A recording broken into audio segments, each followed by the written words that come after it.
And it's a hot afternoon, I'll say. It's very hot weather. And it's also a hot season, because this is election season. You see a lot of things on the TV going on. But that's for presidential election. That's only one thing on the ballot. There's a lot of other things on the ballot. For example, we are living in the California Assembly District 16. And this year, there's going to be another election for the assembly person that's going to go into the assembly. And also then there are other propositions that are going to be on the ballot. So that's why we want to put together this candidate forum and also election forum to talk about those, to make sure that you're informed and can make informed decision when you are actually going to the poll. So that's why we're putting together this event. Now, first let me introduce our APAPA Tri-Valley Chapter President, Andy Lee, to talk about APAPA. Good afternoon, everyone. I know it's hot outside, so thank you so much for coming here. The good thing here, it is cool inside, at least.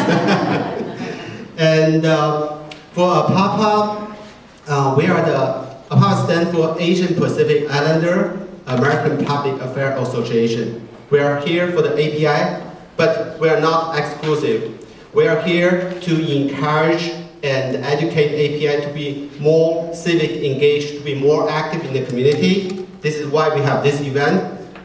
I think by doing that, we can build a better community for all of the people. And APAPA started 15 years ago.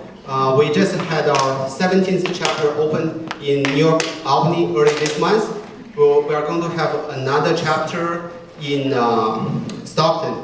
And we have chapters in New York, DC, Florida, Texas, and many chapters in California.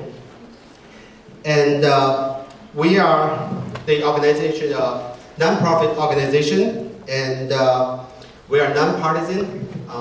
Early this month, we had a congressional reception held at Capitol Hill, and about 30 congressmen showed up from both parties to support us. And for Tri-Valley chapter, we cover the area from the Tri-Valley, all these 5 cities: Saremont, Danville, Livermore, Pleasanton, Dublin. Also, we cover the area of Walnut Creek, Concord, all the way up. And so, without further ado, I think I would like to pass it back to Min. And again, thank you, everyone.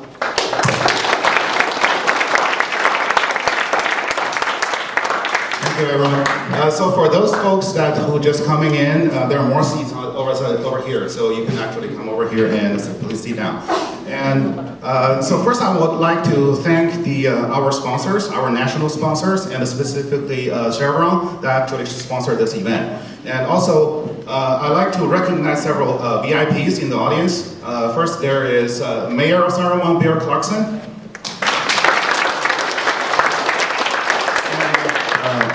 Councilman of Saremont, Phil Malone.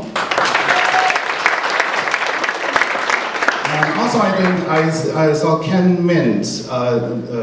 Yep, there. Okay. Ken Mintz is sitting on the school board on the Saremont Valley's Unified School District School Board. Also, I recognize Susmita Nayak, who is running for City Council of Saremont this year. Now, I would like to welcome Bill Clarkson, Mayor of Saremont, to address the audience as the Mayor of the hosting city.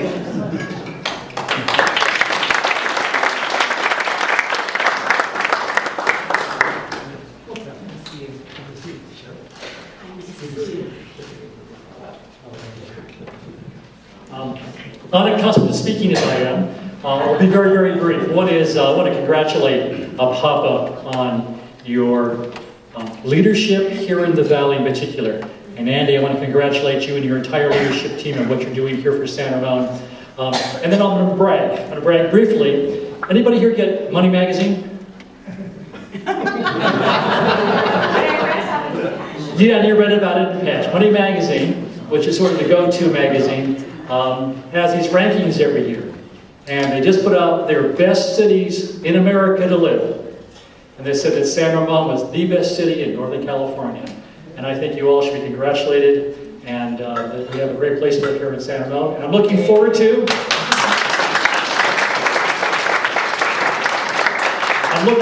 a very interesting conversation. I'm sure this will be much more enlightening than the one we're going to get tomorrow night. Thank you, Mayor. Thank you. So, without further ado, let's get started. First, let me introduce our moderator, Dr. Albert Wang. Albert sits on our APAPA National Governing Board, who is the vice chair of our National Governing Board. So let's welcome Albert.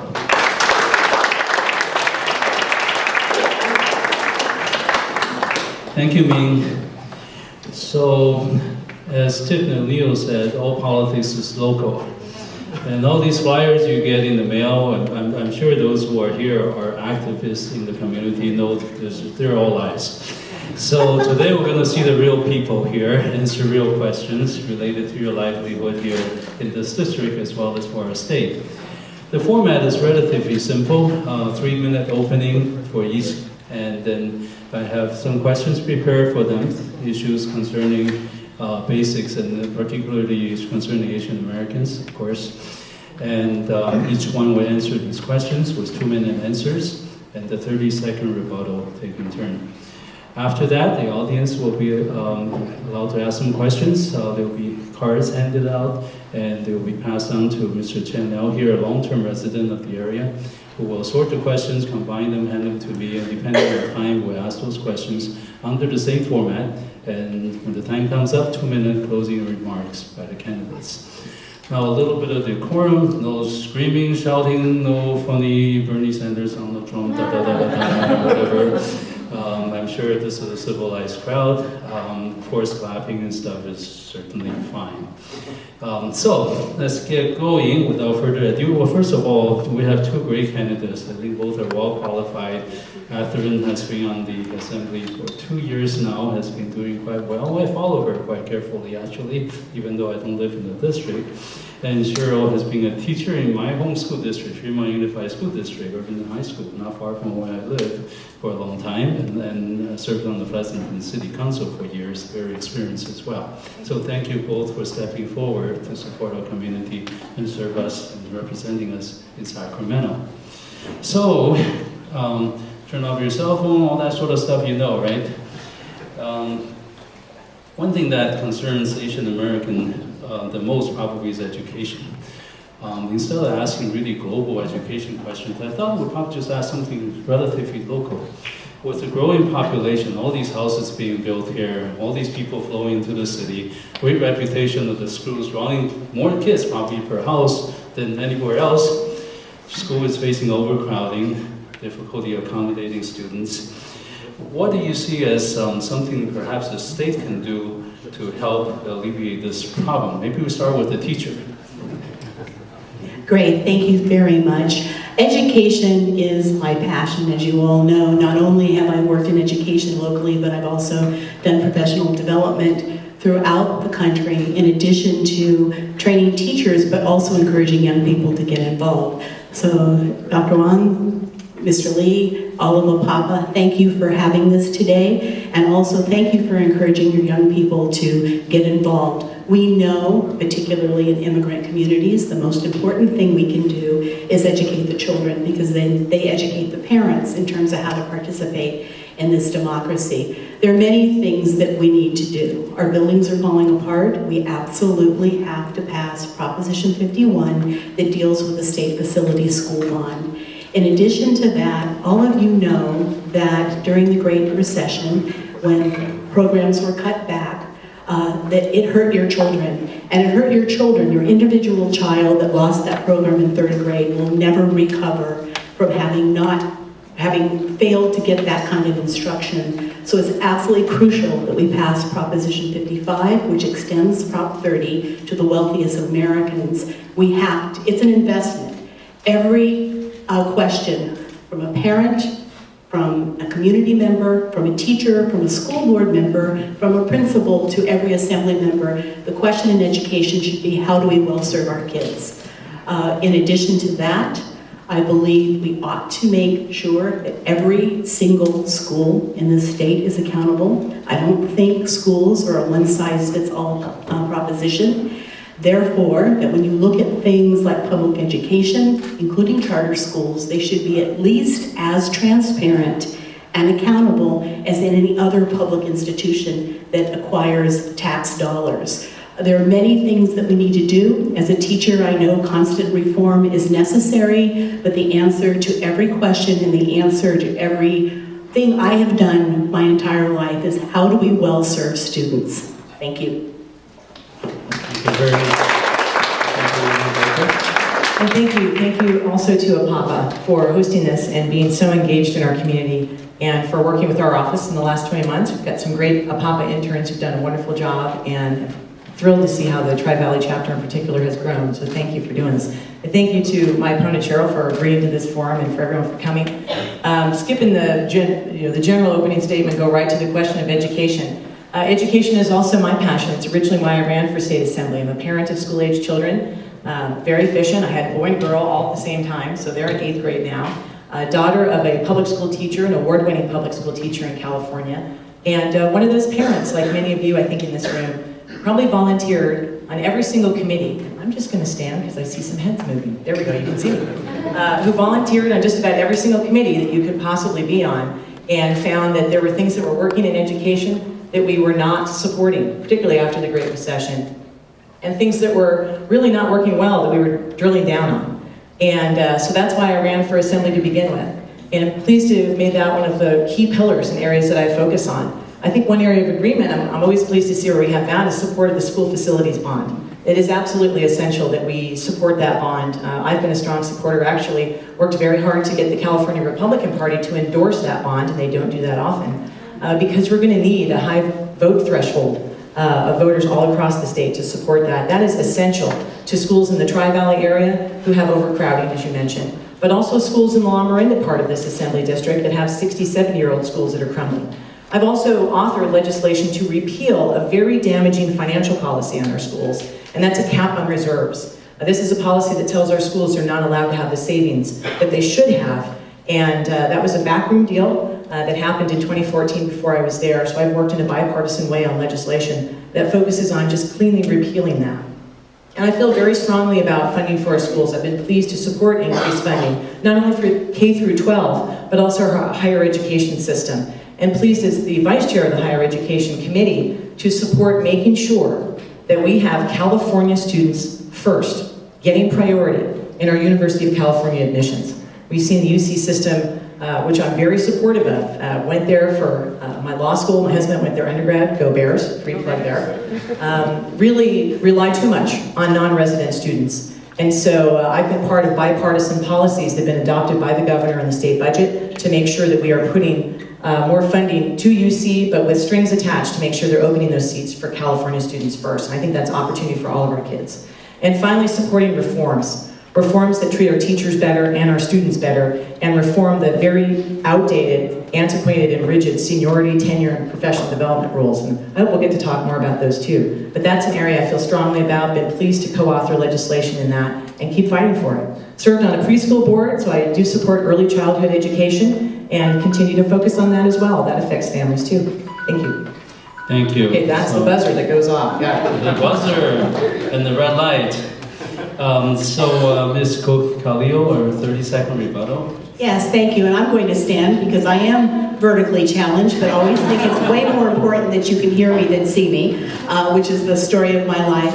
I'm glad to hear that we all have a passion for education, but I'm going to reiterate how important Prop 55 is to K-12 students. We need to well serve students as they enter elementary school. College isn't even an option if we don't address those issues that we have in K-12. Again, if you know that your child missed that reading program or that math program, if your child's either missed it or you have paid extra for it, our job, and Article 16, Section 8 of the California State Constitution mandates that we fund K-12 education and public university and colleges first. That's what it says. It's an investment. It's not a drain on tax dollars. It is the single thing that makes you want to live in this community. It is the single thing that makes people who want to come to California, people who want to immigrate here, is the education system is good. A reform obviously is necessary, and I'd love to talk about that also. Thank you. Thank you so much. Ms. Baker? Well, thank you. And I think it is important that all of us study Prop 55 very, very carefully, because this is the proposition that will extend to 2030 most of the temporary tax increases that were voted on in 2012. And unlike those original tax increases that came to California, billions of dollars from them now, if you pass Prop 55, will not go to education. Will actually go to other social spending, in particular Medi-Cal. And so it's important to remember that, yes, our education system needs that funding, but we really need to study that proposition very carefully. It also will greatly expose our community, and particularly our schools, to more volatile sources of funding. I actually think our schools deserve a dedicated, stable source of funding throughout long term, instead of budgeting by ballot that exposes our schools to a very volatile source of funding in California, and that's our personal income taxes. Our schools deserve that. It's one of the reasons why I think it's important that we repeal the cap on reserves, because we're already challenging our schools, and we help our schools with some of the pension costs that they're dealing with that have been put upon them by the state government. Thank you. Thank you so much. You notice they haven't made opening statement. So I want to get education out of the way. I know both of you have a whole lot to say about this, so you get to include a little bit more, if you like, about education. This way, you don't already say everything I was going to ask you about. But anyway, so Ms. Baker, would you like your opening statement? Well, I think it's great that we started with education, because that is just such a #1 priority of this area. Well, again, thank you, and it's a little bit nostalgic. We were here 2 years ago having a debate in this race, and when I ran 2 years ago in 2014, I ran with a very specific mission. And that was to focus on what I believe are the key areas affecting the quality of life in our community and our state. Education, absolutely, as we've talked a little bit about, but also our infrastructure, which is water and transportation, that are really crumbling and suffering in California from long-term planning and investment, and the overall financial stability and affordability of life in California. These were the issues that I just found were so challenging us that we needed to address. But I ran to focus on them in a very different way. And that is a way that puts party labels aside and takes any good idea from anyone, regardless of what side of the aisle it comes from, and to make that a signature of service.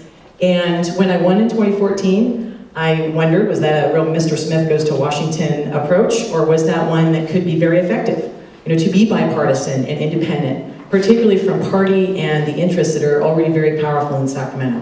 I was confident it would be effective, but wanted to see what would happen. And I'm pleased to see in the last 20 months just how effective and desperately needed that approach is, that bipartisan across the aisle approach.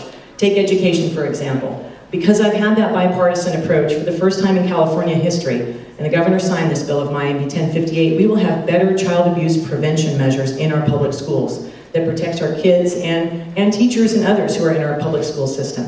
Because I'm there working across the aisle, we were to put into this year's budget policies that will, again, put California students first in University of California admissions. This was a bipartisan agreement that took bipartisan co-authorship.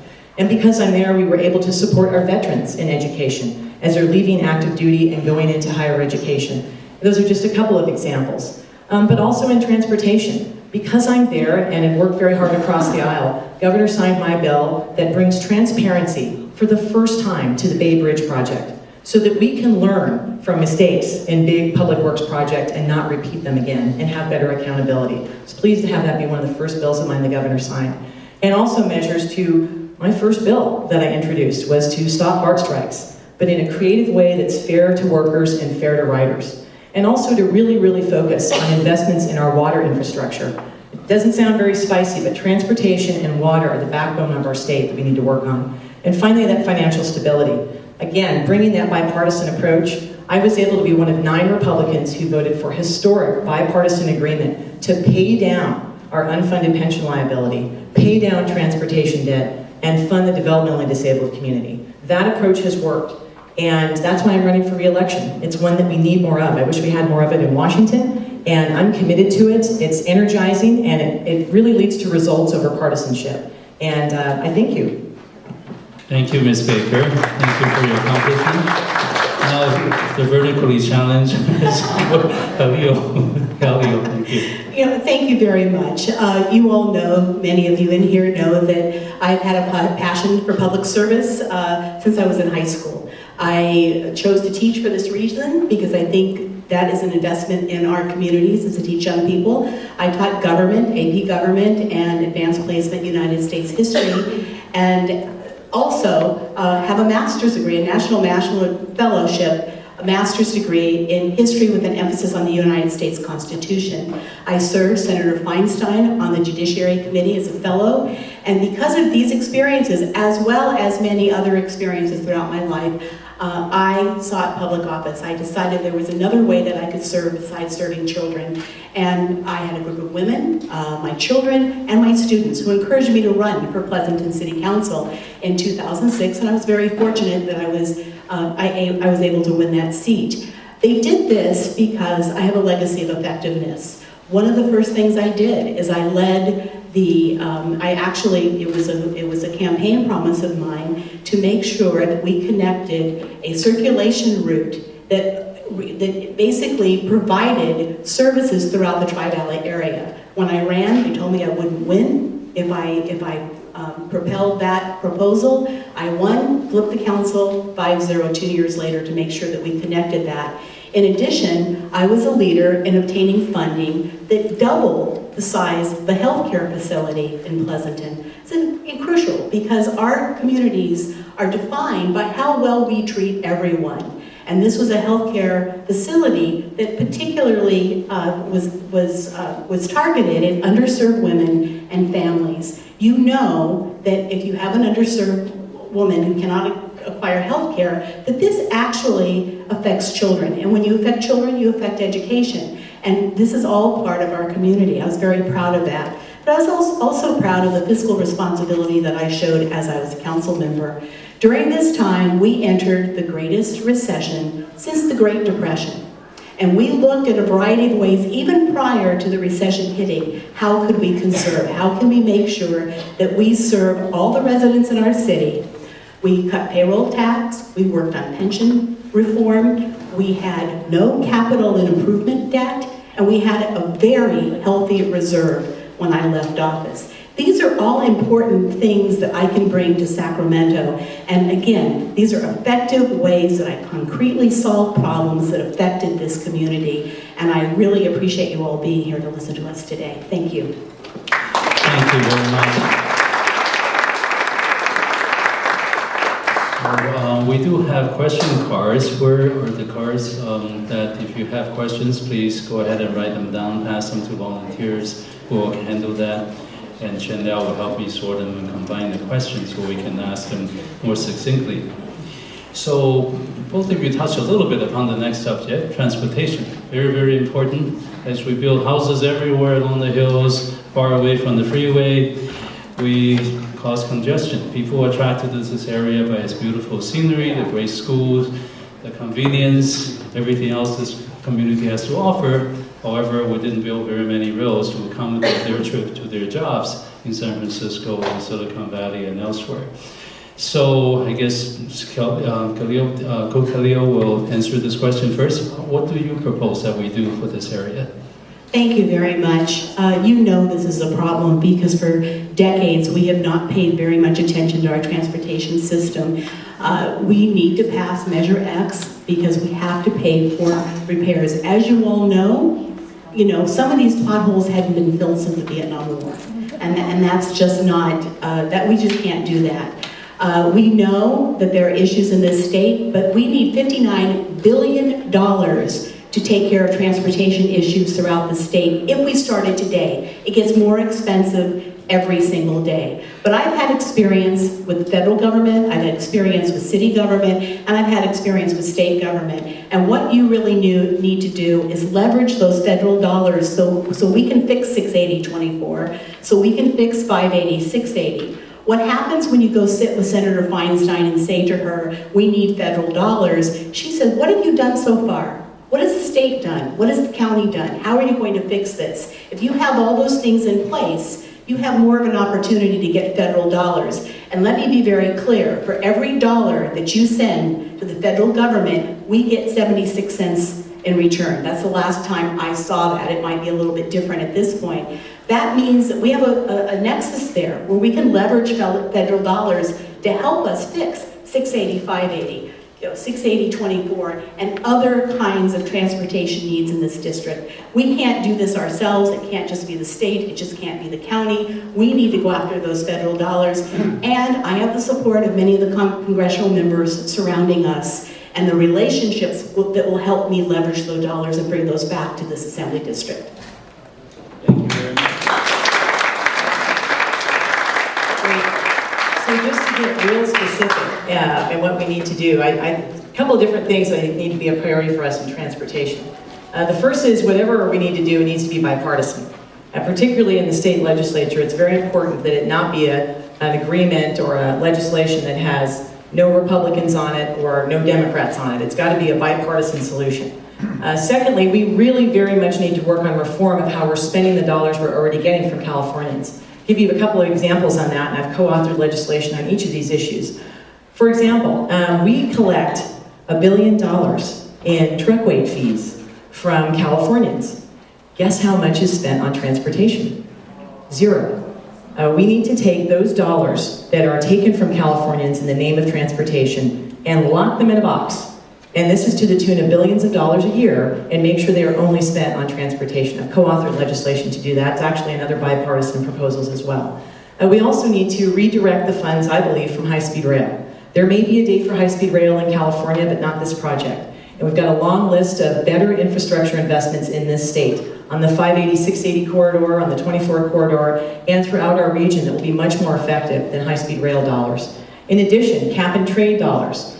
We should dedicate at least 30% of our cap and trade dollars to transportation. These are dollars that we're paying for to reduce greenhouse gas emissions, which I think we absolutely need to do. But you can look out on our freeways when we're sitting in traffic and know all the greenhouse gases that are being emitted. And few to any cap and trade dollars actually go into our transportation system and congestion relief measures. But we also need to look at new sources of revenue. I, for example, support, if we're going to make the reforms on how we spend those dollars, looking at some new sources of revenue. We can't simply rely on the gas tax because we have a long-term goal of reducing our dependence on gasoline. We need to look at zero and low-emission vehicles paying a little bit more of their fair share in our road maintenance, and I support that measure as well. And major reform of Caltrans. Caltrans was identified by the Independent Legislative Analyst's Office as having 3,500 redundant jobs.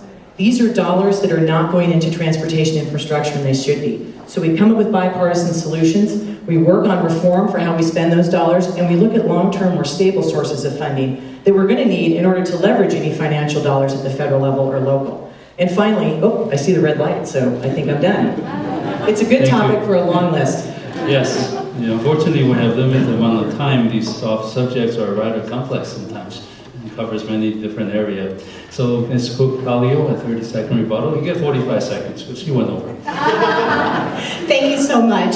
This is a long laundry list of things that we may or may not be doing, but the bottom line here is that this is a multi-pronged approach that includes local government, counties, state, and federal government. I've had lengthy conversations with Assemblymember Jim Frazier, who's the chair of the Transportation Committee, and talked to him about how I could help in terms of facilitating those conversations. Absolutely right, everyone needs to be at the table. But what you want is to make sure that you can drive back and forth to work, not ruin your set of tires, and make sure that the traffic is actually moving. Thank you. Thank you very much. Ms. Baker, your 30 seconds. I'll just add to some of the good lists, because you really want to get specific. I think we all can agree that traffic is a mess, but it's what specific proposals you're fighting for that's important. I, for example, am fighting for the extension of BART to ACE, the Altamont Corridor Expressway, working in a bipartisan way to author not only legislation, but author an op-ed piece to educate our community about this project with Congressman Eric Swalwell and Supervisor Scott Haggerty. This is when, if we do this project, we'll be able to get 20 to 30,000 cars off of Interstate 580 on commute days. That's real results for what we need to do for our communities. And so that's just one more I'll use in my time that I have. Thank you so much. The next topic is again very dear to everybody here. I read in the East Bay Times that petty crimes, property crimes has increased by 40% since 2015. And police chiefs in Livermore and San Ramon both blame that on Proposition 47, which you may know eliminated the felony charge, make a misdemeanor for property crimes below loss of $950, I think, and also for a small amount of drug possession. Of course, if that is the case, it did not happen in other parts of the Bay Area. The crime rate did not increase that much elsewhere. Would you address what you think about that and how you could help with reducing this seems to be a crime spree despite prosperous economic times? Absolutely, I think I'll go on this one. Prop 47 has actually resulted in double-digit increases in crime in every city in this assembly district, from Livermore all the way to Orinda, because it effectively decriminalized a lot of the property crimes we have in our area.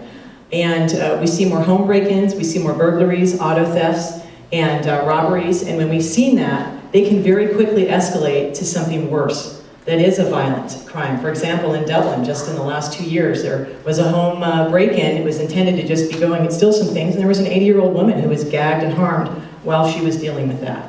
And so it's important to remember that Prop 47 has had some really detrimental effects in our area. So what do we do about it? The very first bill that I co-authored in the Assembly was a bill to change one of the bad policies in Prop 47, and that was possession of the date rape drug. You have no business having the date rape drug, especially with intent to commit a sexual assault. Also have co-authored legislation, bipartisan, not once but twice, that would take away that property crime exemption. Basically what Prop 47 says when it comes to property is if you are in possession of stolen property that's worth $950 or less, it's a misdemeanor. You're unlikely to be charged, and you're definitely not likely to be having jail time. That includes stolen firearms. And if you have a stolen firearm, you're exactly the person we should be spending a lot of our resources on. So I voted for a sweeping package of gun control legislation, was often the only Republican to do so. I've got 2 thank you letters from the Brady campaign for doing that, but also we need to change this part of Prop 47, which decriminalized owning a firearm that's stolen. And finally, Prop 47 unfortunately has a measure in it that you need to be very careful about when you vote on initiatives. It says you can only change it by initiative. And that's one of the barriers that we've had to fixing the downsides of Prop 47. And I encourage us all to study. I know you're having a program on this later today. Look at those initiatives carefully, because when you tie the hand of the legislature to fix problems like that, it makes it very difficult for our community. So thank you. Thank you. Ms. Cortalia?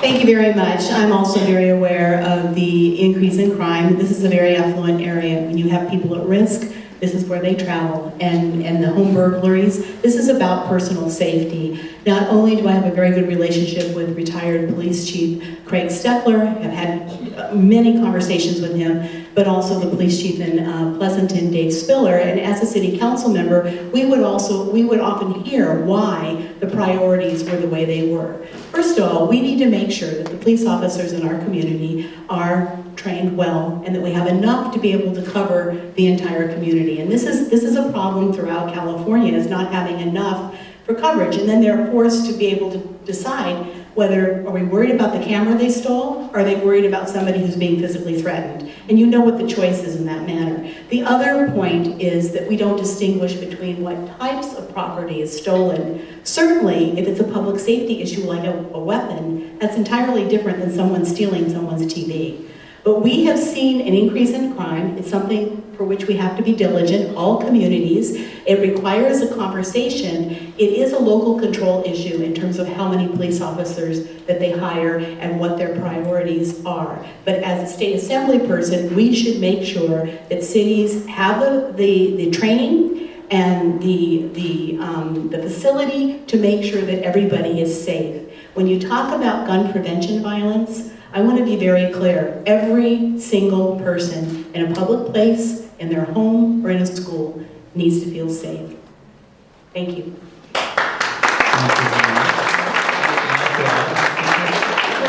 Just briefly, and just add a couple of other things I think are very valuable. There's a lot of folks in Sacramento who are very happy to tell you what's in the best interest of your community, and you can listen to them. But what I set up are a variety of advisory councils comprised of local leaders. So we have an advisory council of every first responder, both police chiefs and fire. In our community, we meet every 6 months, and that's where we talk about what can we be doing here in our community.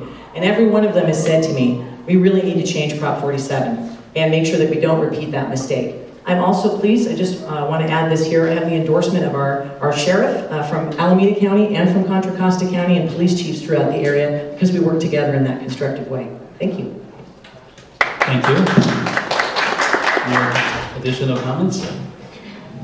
I think that when you look at how you address public safety in the schools, I want to tell you a very quick story. This is a passion of mine. In October of 2014, I was in a classroom where we thought we had an active shooter. We were shut down for 4 hours. I was in a classroom with another teacher who happens to be here today, as well as some students.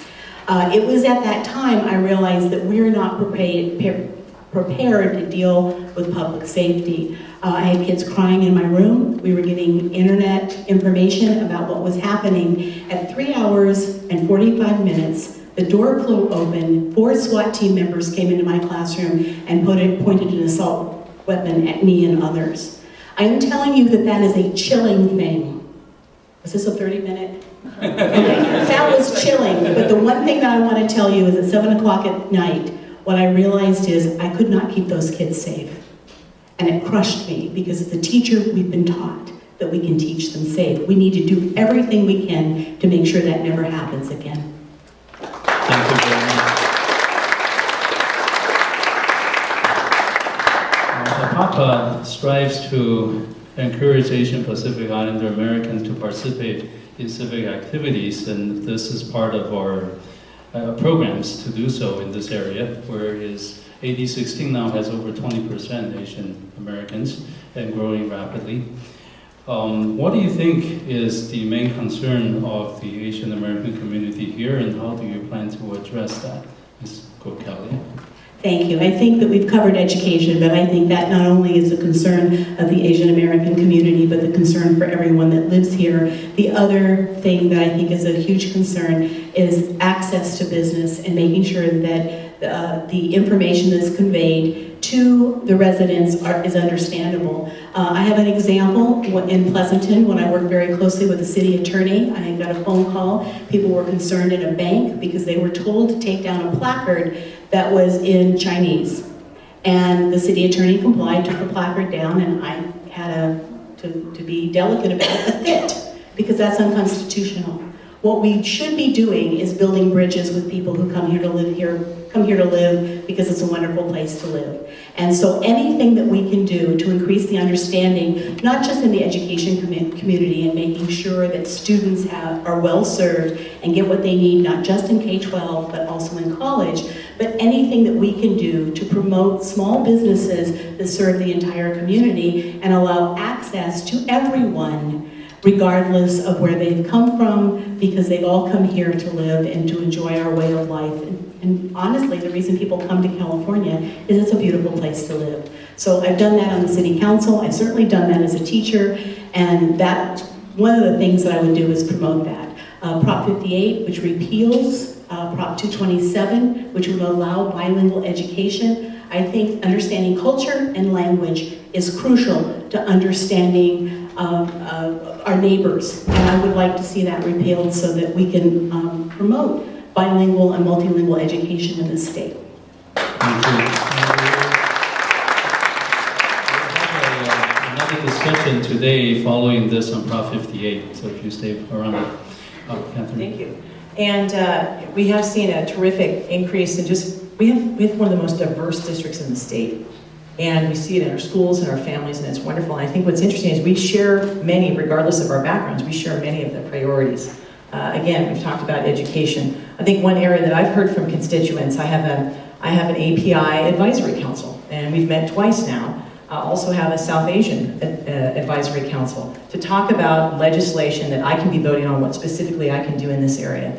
And one that's expressed a lot of concern, and it came up more in 2014, it's come up a little bit in the last year and a half, is what to do with access to educational opportunities, and should we bring back affirmative action in education or should we not? And I think this is an area where we're in sharp contrast. I do not support using affirmative action in education, particularly our higher education opportunities.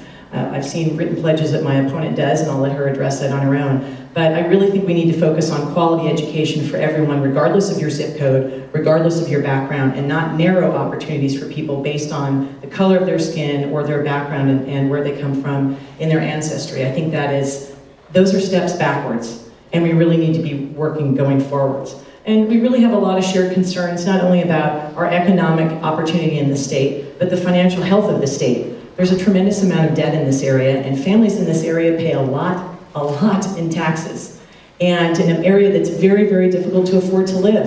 And when they see the state government always coming back and asking again and again for more taxes without first reforming how you're spending, before you ask voters in California to do that, this is something that we have as a shared concern, that financial discipline, that sound planning, paying down debt instead of going on spending sprees. Those are some shared values that we have all across our community, and one that I hear again and again from the advisory councils and just neighbors and friends in our area that they're priorities for them. Those are just some examples. Thank you so much. We also have a rebuttal. We have a bit of a debate here. We have a bit of a debate finally. You know, I'm not sure that, I don't know what you're referring. My bottom line here is that children should be well served. If you work hard and you get the grades, you ought to be able to earn a slot in the California State Public School System, UC or Cal State University system. That is absolutely something I believe to the core of my being. In addition, one of the things that we should be cognizant of is not treat one group as being just one type. And that's why using disaggregated data is very important, to make sure that we're serving all groups, to make sure that they achieve at a level and can work hard and enter college. So I am in favor of students, when they work hard, they get the grades that they've earned, that they get a slot in the school system. I think my time is up. Yes, your time is up. Just a quick one. And just because I want to be transparent, I'm referring to a written questionnaire that was published by my opponent pledging to support the return of affirmative action in education. I got a copy here. It's the Evolve questionnaire that was filled out by my opponent. I don't fill out the special interest questionnaires that organizations have. Many organizations do this. Ones that align with Republicans and ones that tend to align with Democrats. I don't fill them out. I made that pledge in my first campaign, and I continue. That means I may not get the endorsement of some organizations that insist that you fill them out, but they expect it in exchange for promises on how you'll vote. So I don't fill them out. I think they're too quid pro quo. I really encourage my colleague and opponent to put all of the questionnaires that she's filled out on her website for all of us to see, and then folks will see this when it's from Evolve, and it was taken down after the primary. Thank you very much. So last question from me, and then we have quite a few audience questions. There must be a lot of educators in this audience. There's a whole lot of questions about education. So the last question is, what sets you apart? Why should I vote for you, not her, and why should I vote for you and not you? Thank you for that question. I appreciate that. As I walk daily or on the phone and talking to constituents, I understand the importance of the issues in this district. I am pro-choice. I honor the ability to choose, women's health care. I am very good on women's issues, equal pay for equal work.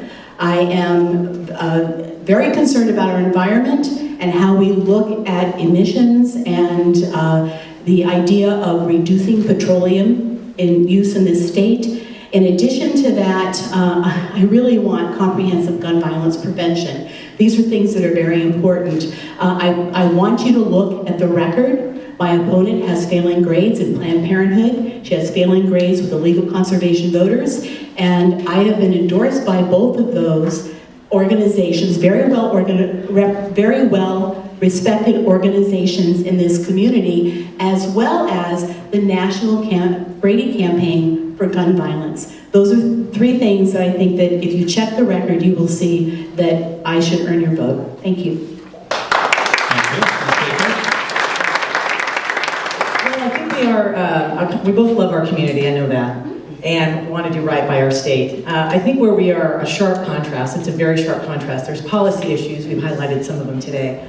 Some of those policy issues have to do with education, not only options for our kids, but priorities and reforms that we have. I've co-authored and supported the major reforms that modernize the teacher tenure rules, the seniority rules that are very rigid. My opponent has personally testified against every single one of those in Sacramento. I've strongly supported making sure that we have a very balanced approach to our spending in the state, and we're a little bit different on that area. And I have a very distinctive bipartisan record. In the San Francisco Chronicle, there's been a lot of mail with some of these things about whether I voted for equal pay for equal work or otherwise. The Chronicle pointed out every one of the accusations that I haven't supported choice, that I haven't supported equal pay, and I don't support the environment for what they are, quote unquote garbage. I was the one Republican who voted for SB 32, and the governor himself called me out as the one brave Republican to fight the oil lobby and support climate change legislation, SB 350 as well. I was also the only Republican who voted for 10 of the 12 gun control regulations, which is why I have not one but 2 thank you notes from the Brady campaign. I'm also the only Republican who has sent back tobacco contributions and received awards for anti-tobacco campaigns. And these are contributors the greatest amount of money to generally Republican campaigns. And that type of independence is very important. And I particularly call out the equal pay for equal work one, because I've seen my opponent's picture on many of the mailers that are false about this, that again, the Chronicle called out as false. I voted for historic, groundbreaking equal pay for equal work legislation that the governor signed. I voted against the weak, tepid, ineffective bill that the governor vetoed. So yes, look at those facts. I encourage you to do that. I encourage you to read the Chronicle's endorsement of me, not exactly a right-wing publication, and stick to facts. I actually really encourage my opponent to denounce those false claims and stick to facts in the campaign. I think as a teacher of kids, that's the kind of model we want to set in our campaigns. You know, I'm glad this was brought up because I stand by what I say. I think that we need comprehensive attention to this. It's not enough to vote for one or two and then not vote for the others. And I'll give you one example for this. There was a climate change bill that my opponent voted no the first time. Once it was gutted and the 50% reduction in petroleum use was taken out of the bill, she then voted yes. And since May, $150,000 has been spent on this race by oil companies. So I stand by what I've said. Please check the record. Look at the comprehensive record, not just one bill, but every bill that deals with that. And I think I'll be borne out. Thank you. Thank you. And this is just a fact check area. I was the only Republican who voted for SB 32. I was one of only 2 Republicans who voted for SB 350. And the vote to weaken the bill, I voted against those amendments. Factually false to say that I did not support climate change legislation. Got to be sure to get your facts right when you're referring to that. And I've been the only one who supported removing microbeads from the environment. I was the only one who supported more disclosure of chemicals that are in our environment on the products that we have. The only Republican who supported those. So there's a very long list. I encourage you to visit my website because I keep it very detailed on how to do that. Thank you. It's just get heating up, but the time is almost done. It's just too bad. But we do have some audience questions I'd like to bring up. I think there are many about education. There's some about environment and this and that. I think you probably all address in your opening, have addressed or will your closing statement. But one subject that's very important to me myself, and I believe anybody who participates in politics, is big money in politics. Citizens United, politics, money is free speech. Now essentially we see, as people who participate in the process, all politics is about is raising money. Who can raise more money, who's going to win? And this goes for both sides. It goes for every single elected official, all the way down to the local level. So anything, your opinion about this, as well as anything you can do about it. I know you can't overturn the Supreme Court decision, but can make an effort to try to do that. Well, that's one area where I couldn't agree with you more, having been the most expensive assembly seat spending in 2014. I think we're probably on track that way as well this time around, just in terms of all the outside interests that are there.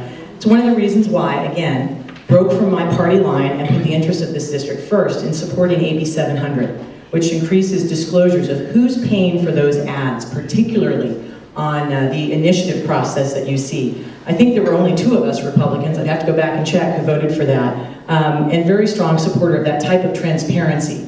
It's one of the reasons why I got applause from Common Cause and the Courage Campaign, which really focuses on this area. I was also one of just a handful, I think 2 or 3 Republicans who voted for, in the last days of the session, legislation that brings the option for local communities to decide to do public campaign financing instead of it having to be prohibited. This was a Democratic bill by Senator Ben Allen. Again, would not have passed without my vote and working across the aisle for that type of better separation at the local level and elsewhere in the state of having campaigns funded by public dollars, if that's what the communities choose to have.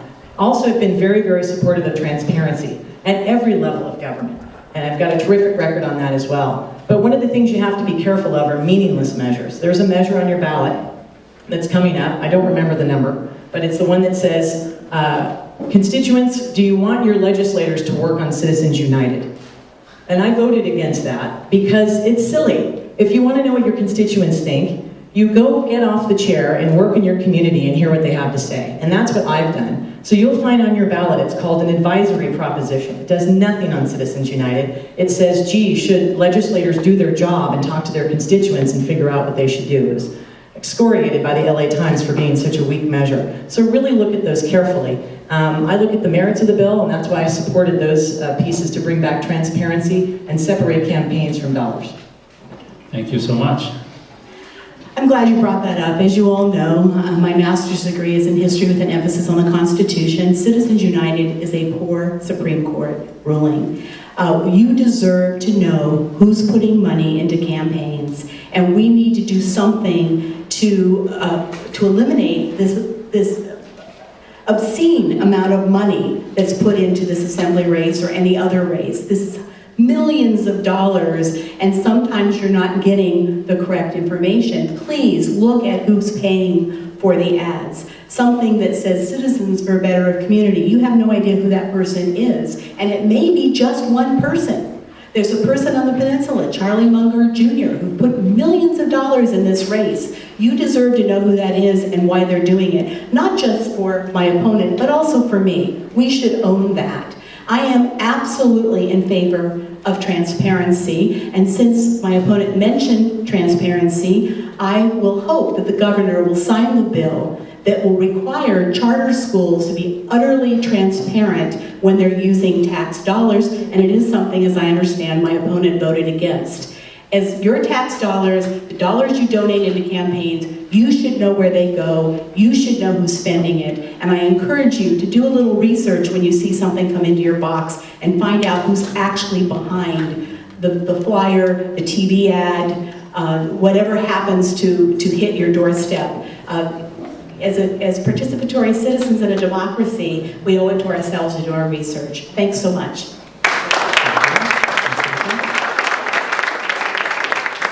Well, I'm glad then that I voted for AB 700, because now that'll be more possible, because I was able to reach across the aisle to do that. So I'm looking forward to that becoming law as well. That will provide more disclosures in how we have campaigns funded, and I think it's critical on both sides.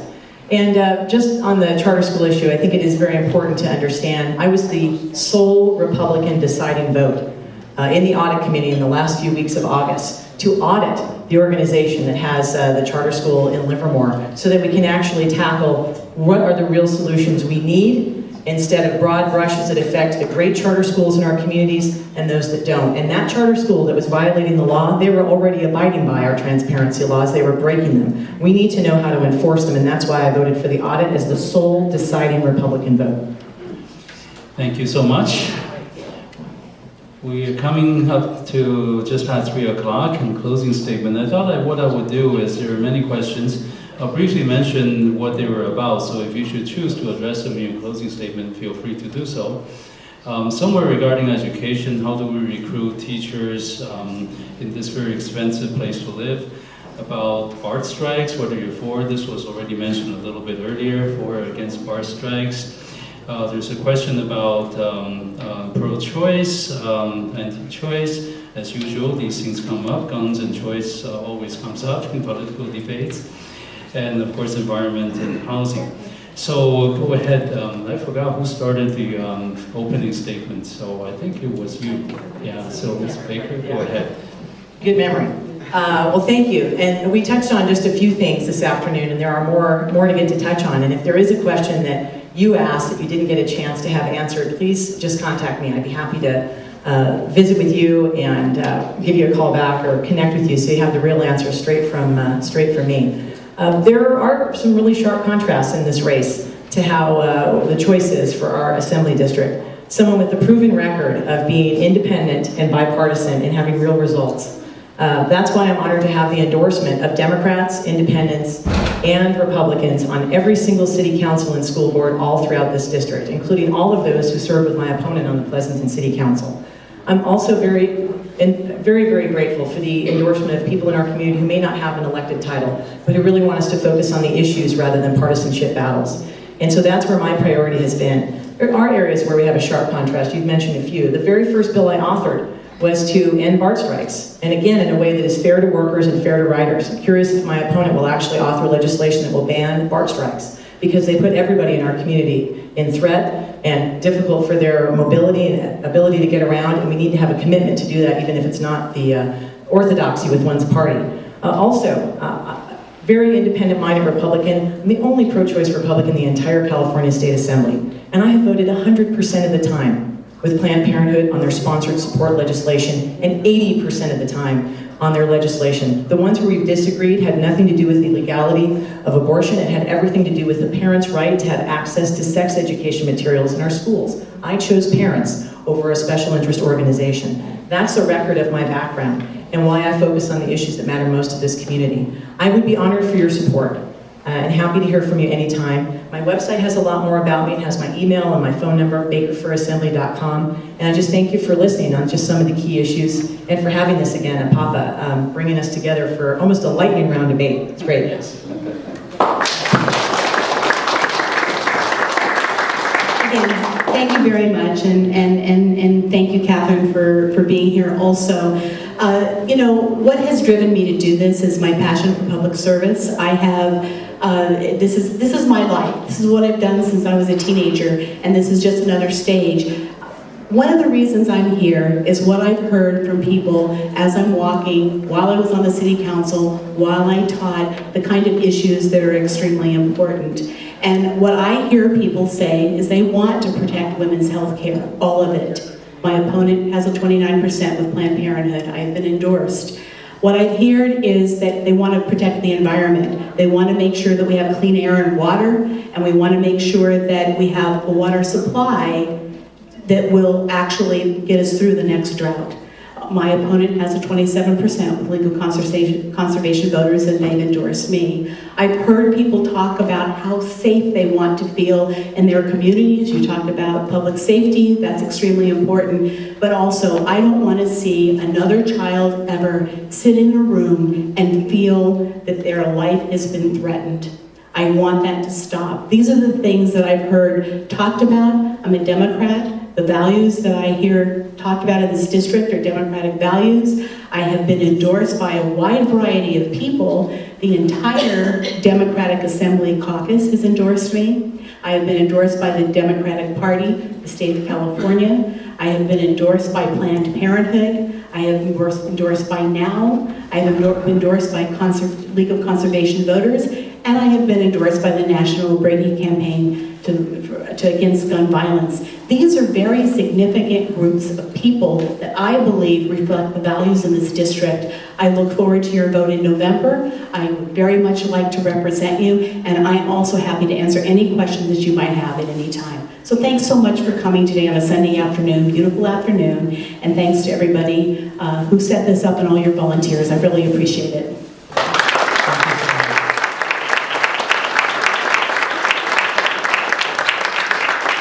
As we come to the end of this lightning round of debate, as Ms. Baker mentioned, I think we could see some stark contrast in their opinion and some similarities. What we could both agree probably is the sincerity of both of them to serve our community. I think we applaud their willingness to sacrifice their personal time to do so, and let's give them another round of applause.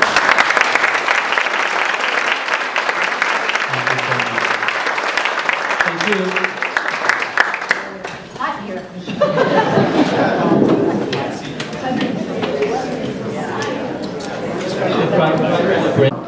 Conrad, right? Okay, Chris Conrad representing the yes side.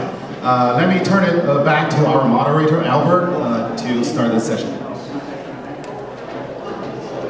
Thank you, Bing. Hopefully we'll get some of the people to come back. I know they all get excited and follow the candidates out there, take pictures, and ask more questions. But this actually is an extremely important subject, and with the other two propositions to follow. I was just giving your names this morning, so pardon me if I don't get them correct. Mr. Morgan, Mr. Conrad. Okay. Conrad. Professor Conrad. Mr. Morgan. Okay. So Proposition 64, as you probably know, one of the hottest proposition this year, although there are so darn many, you probably forgot which one's which. But 64 you ought to recognize, which is the proposition to make marijuana legal for people to use recreationally, anybody over the age of 21. 21 and over, age 21 and over. Chief supporter is, let me see, all these notes. Somebody stole my paper as I was up here doing the other. So let me make sure I can have the basic summary here. Because what I want to do is both discuss the subject as well as talk about who's supporting it. And as we talked about in the last session, money is behind everything. Usually you can follow the money in politics, see who's supporting what, and you get a sense of why this is on there. So the basic proposition from the ballot book itself is to legalize marijuana for the use by adults 21 or older, designate state agencies to license and regulate marijuana industry, impose state tax, 15% excise tax on retail sales, as well as some tax on growing, cultivating marijuana, exempt medical marijuana, which was already legal at this point, establish packaging, labeling, advertising, marketing standards, prohibit marketing, advertising directly to children, allow local regulation and taxation of marijuana, and authorize resentencing and destruction of record for prior marijuana use convictions. Campaign funding support has raised $18 million, mainly from three sources. Sean Parker, who was a venture capitalist for a founder of Napstar. George Soros, as you know, the big hedge fund guy, and PAC from DC, which supports marijuana initiatives throughout the country. Opposition has raised $770,000, mostly from law enforcement sources and Teamsters Union. So the funding is rather lopsided, and this, as you all know probably, being that you come here on a Sunday afternoon, it was supported by Lieutenant Governor Gavin Newsom. So would you like to give an opening statement, take your turn? 5 minutes to introduce this, whatever point you want to make. Yeah, go ahead, please. Hello. Sorry about that. I'll put it a little further away from my face. Hi, I'm Chris Conrad. I'm with the Friends of Proposition 64. We are supporting the initiative. What the initiative does, Proposition 64 would have a limited form of legalization on the ballot. It was designed after speaking to people all over the state of California to find out what is important. We know that medical marijuana has been legal for a long time, and yet the way that it's been treated has not solved the problem completely. I'm an expert witness, meaning I testify in court.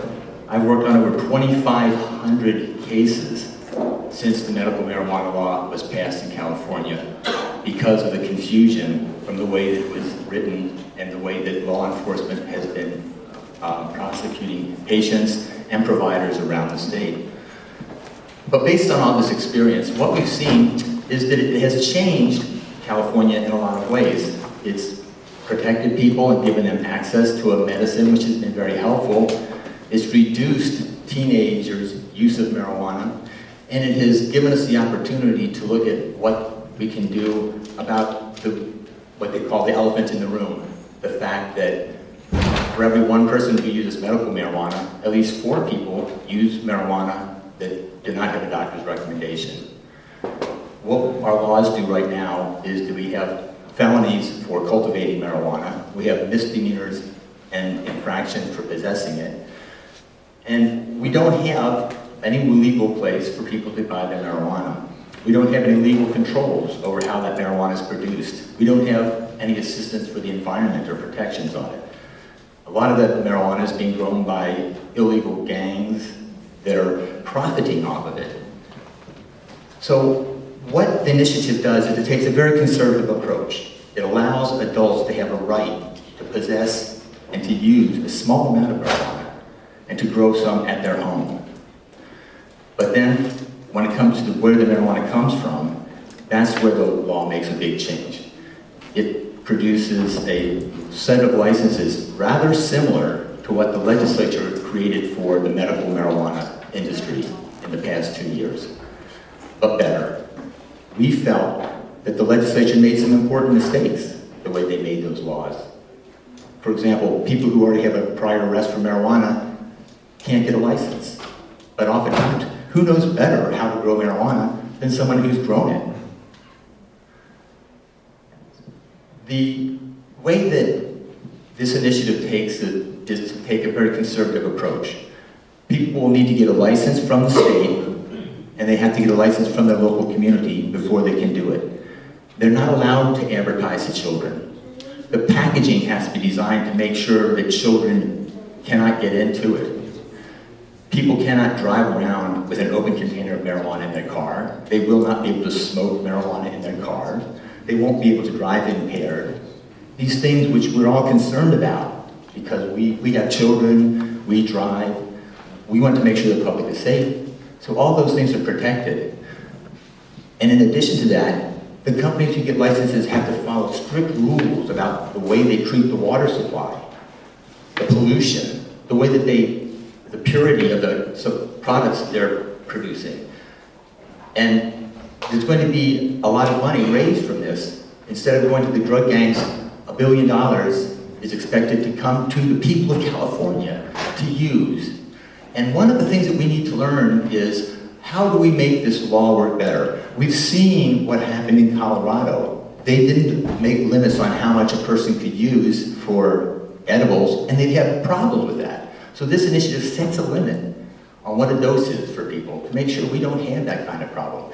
We saw what happened in Washington State, where they put what's called a per se limit on marijuana in people's system. And so the American Automobile Association has looked at that, and they said that there's been an increase in the number of people with marijuana in their system when they were in accidents.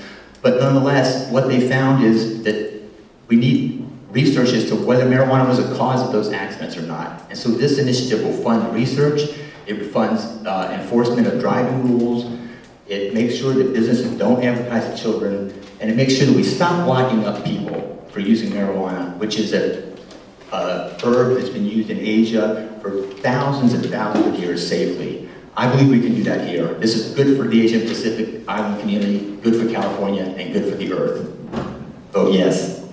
Thank you very much. I forgot to also mention the yellow light means 30 seconds. The red light means it's the end of your time, so try to, as much as we can, we'll try to keep to time.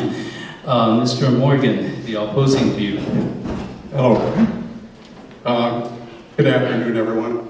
This must be my week. A few days ago, I drove to San Luis Obispo 6 hours for a debate at 7:30 in the morning for 5 minutes of talking time against a judge.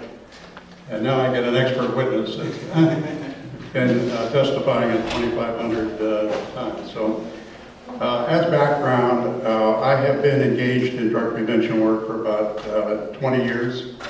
I've lived with addiction in my family for 35 years, which is really the motivation to try to do something about it so this wouldn't impact other people. I want to tell you a little bit about marijuana from my perspective, and then Chris can correct the mistakes. Most people don't understand the reality of marijuana and the fact that it is a fat-soluble drug that stays with a half-life of 30 days. That means half of what you consume stays in your body and your brain for a 30-day period, compounding each time you have more marijuana. My contention is that anybody of any age that consumes marijuana is impacting their mental capability, Traffic deaths in Colorado, Washington, and California have doubled since we've had medical or recreational marijuana. In some cases, people have even been killed on the sidewalk, like a little girl, 6 years old in Vancouver, Washington, trick-or-treating on Halloween, and she got killed by a driver. Somebody in Vallejo, a driver, 65 years old, drove into a bus stop, killed people. So the reality is that in most cases with traffic accidents, people are not tested for drugs. I think if they were, that we would find that mental impairment from marijuana is much higher. I don't know if you've noticed today we have so many hit and runs. People leave the scene of the accident because they don't want to be tested. But back to marijuana itself. The other thing that's happened, particularly in the last 20 years since we've had Prop 215, is the potency of the drug has escalated from about 4% at that time to a normal range of 25 to 30% in smoke form, about 60 to 80% in edibles, and for waxes or oils that are used for vaping, as high as 98%.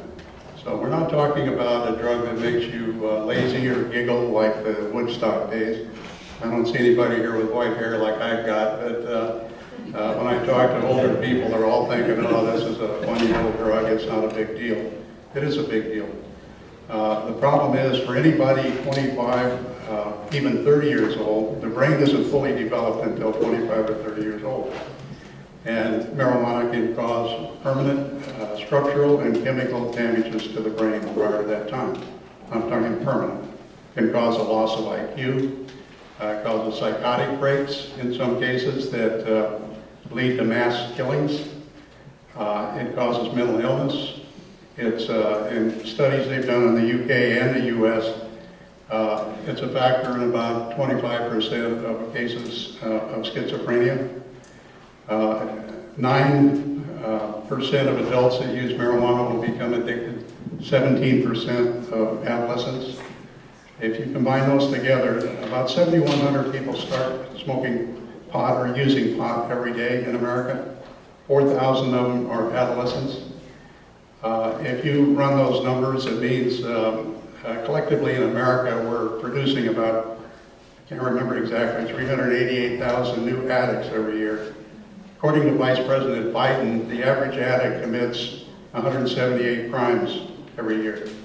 So if you're worried about home invasion robberies in this area, this beautiful area, this is one of the reasons why that has taken place. Since Prop 47 and we downgraded all of these crimes and let criminals out of jail, we've had a 10% spike in violent crimes throughout California. Sacramento, area where I live, we have 30 licensed dispensaries selling marijuana, and we are #1 in the United States in terms of an increase in violent crime. It's a murder a day. You just got to turn your TV on. So, bottom line, we're talking about an illicit drug that is dangerous and illegal by federal standards, and it should remain that way. We shouldn't do anything to proliferate the use of marijuana. We already have the biggest mess in the world because of medical marijuana. Thank you. Thank you so much. The next section is question and answer.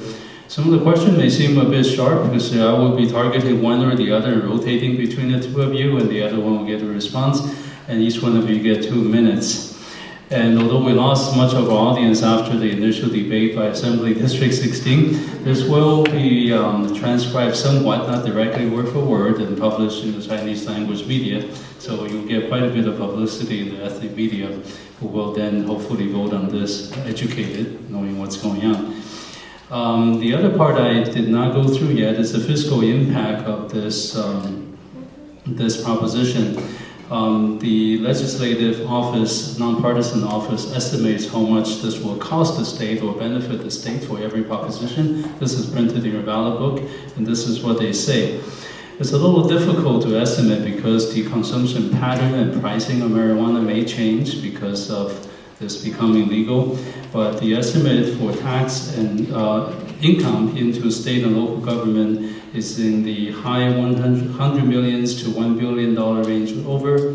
This is required to spend on environmental, youth programs, and law enforcement, and there will be reduced costs in criminal justice system by tens of $millions for prosecuting drug crimes. So these are just numbers you should keep in mind. So first of all, for the proponents, Professor Conrad, drugs have devastated minority neighborhoods, inner city neighborhoods, disadvantaged neighborhoods. And the coalition of African American churches have said that instead of just having a liquor store on every block, now there'll be a marijuana store on every corner, street corner. And they're really concerned about their youth and that how this would impact their community, which often is without a gas station, a bank, or a supermarket full of liquor stores. How do you answer that question? Thank you for the question. The first thing I would say is we have some information about the initiative for people, and on the back of this you'll see a list of the current penalties for marijuana and what they changed to. The green is what's legal, and the yellow is infractions, and then red is a misdemeanor, and blue is a felony. We would like to give these to anyone who wants, but you'll see that there's been a big change. This is the problem and the main way that the drug war has harmed the inner city communities is by taking young people, locking them away, giving them a record that keeps them from getting work, keeps them from getting an education. I've seen whole families of Chinese people in Sacramento and throughout the state where one young person gets in trouble growing marijuana and then law enforcement comes in and arrests the entire family and rounds them up for what's going on. With this initiative, we're going to put an end to that kind of behavior because law enforcement is going to be more regulated as to what they do, but they're also going to be better funded to help those problems that my opponent here was discussing earlier.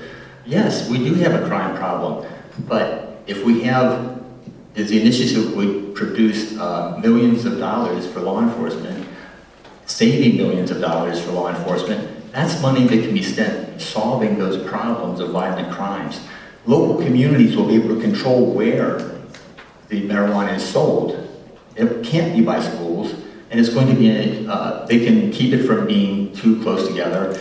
And part of what the initiative does, it puts together a $50 million per year fund to help communities that have been harmed by the drug war.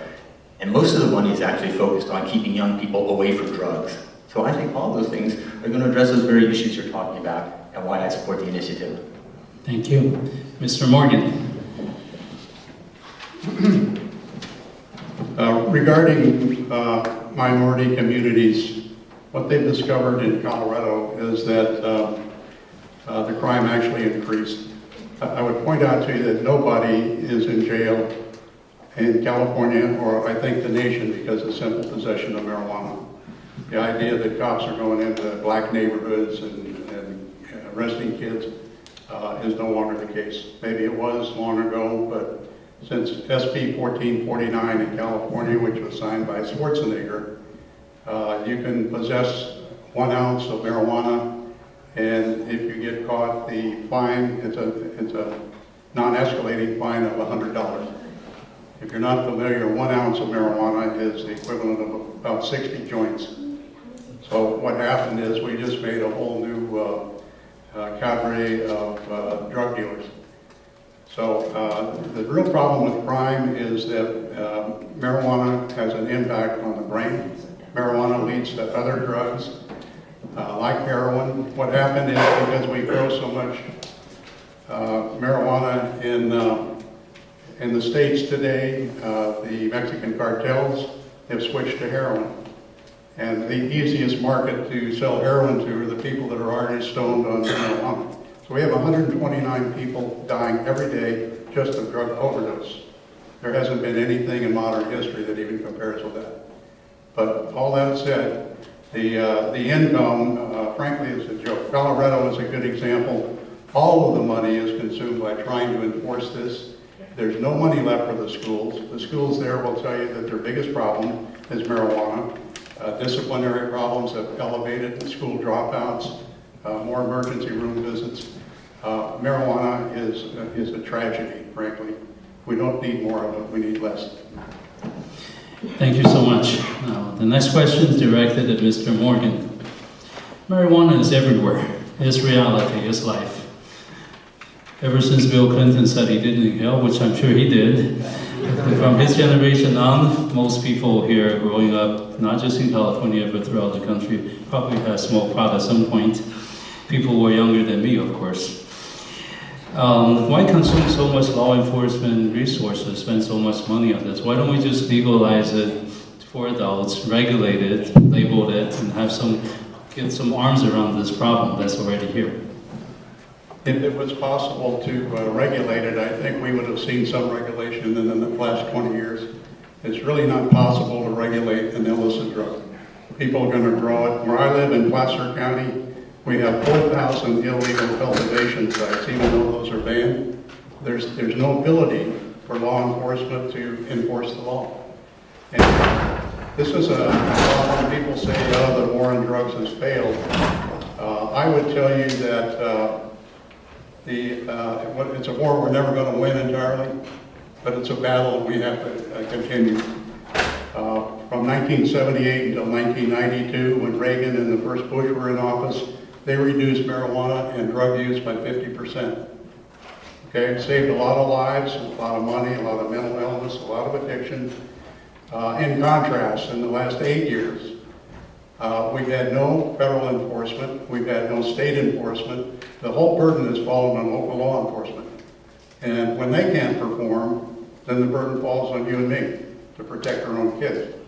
So I would tell you that there's probably not a law enforcement person in this state, I know there's not, that is for Prop 64 or trying to regulate marijuana. They know it's an impossibility.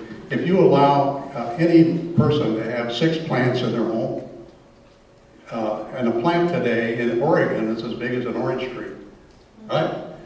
President, correct my mistakes. That's a lot of marijuana, okay? So I think it's impossible to enforce. Law enforcement is overwhelmed now. The Sheriff's Association, all of the police departments, all of the district attorneys are against this problem at 64 with good reason. Thank you, Professor Conrad. The fact that law enforcement is largely against it is the problem, because law enforcement has been an obstacle every step along the way when we try to legalize marijuana. Now in this case, it's interesting that the California Highway Patrol is not against this initiative, because they understand that even though marijuana percentages in some of these traffic incidents is up, the reason is because the fatalities are down nationally. And so as more and more people use marijuana, there'll be traces in their systems, but it's not because there's more fatalities. In fact, it's quite the opposite, because the number of people drinking alcohol is down in the states where marijuana is legal. The number of people using opiates and being in car accidents is down. People with little traces of marijuana in their system is up, but we don't know what that means. The American Automobile Association agrees we need the research that this initiative will fund to make sure that we can answer those questions for people.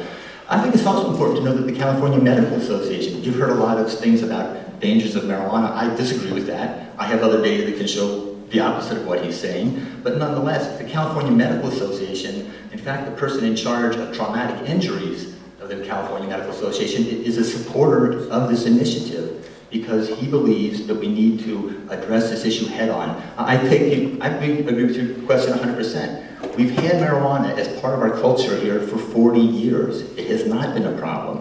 What we've seen, in fact, the marijuana gets stronger, people smoke less of it.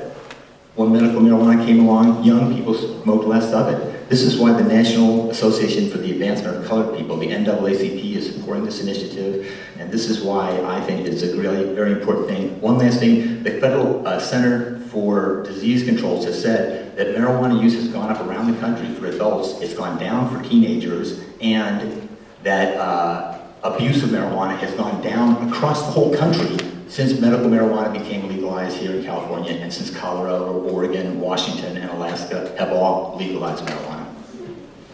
Thank you very much. Next question directed at Mr. Conrad. So, traffic accident did go up in Washington, D.C., state of Washington, related to marijuana use, and perhaps not directly related to legalizing it. Nevertheless, it has gone up. There's also the gateway theory, the gateway drug, marijuana leading to harder drug use, cocaine, heroin, which we know ruin lives and communities and whole families. And in this particular proposition, there is nothing about banning TV ads for marijuana, because we don't allow that for smoking. It's sort of my doctor's, I'm a physician, so my doctor's hat. We want people to smoke. We do allow marijuana ads on TV. So how do you address these problems? What do you think? Do you think these are really important? Again, in the case of Washington, it's not the number of fatalities has gone up, it's that the fatalities have gone down, but that there's traces of marijuana in more drivers. Of course, if more people are driving, more people are going to have traces of marijuana. Mr. Rogers, you mentioned the fact that it stays in your system for a long time. So that's why that statistic has changed the way that it has. When it comes to the other questions about smoking and advertising, this initiative puts very strong limits and forbids advertising to children, and the packaging is not allowed to appeal to children. The federal government controls the advertising on television. They've already banned ads for smoking. So the idea that this is something that the voters of California are supposed to do something about that really doesn't make sense. They can't advertise to children anyway. They can't advertise on television. How could this initiative even do what you're saying? It can't, and it doesn't, in fact. Because the initiative is written to protect the environment, to protect children, to protect communities, and to stop arresting people for something that has become a normal part of life here in California. Now, I think that as long as we have an opportunity to take a little bit more about this, though, I think that we want to point out the fact that the California Democratic Party has endorsed this initiative because they think that these problems can be solved better by bringing it above ground and really dealing with the problems rather than keeping it illegal. One of the things that my opponent has yet to explain is how does making marijuana illegal solve any of these problems? We don't even know what the problems are. And so what we need to do is to treat reality as it is. Yes, a lot of people use marijuana. It's time for us to act like adults, treat adults like adults, and to regulate it in a way that is good for the environment, good for California, good for our communities. And that's what Proposition 64 does. And so that's why I urge you to vote yes on Prop 64.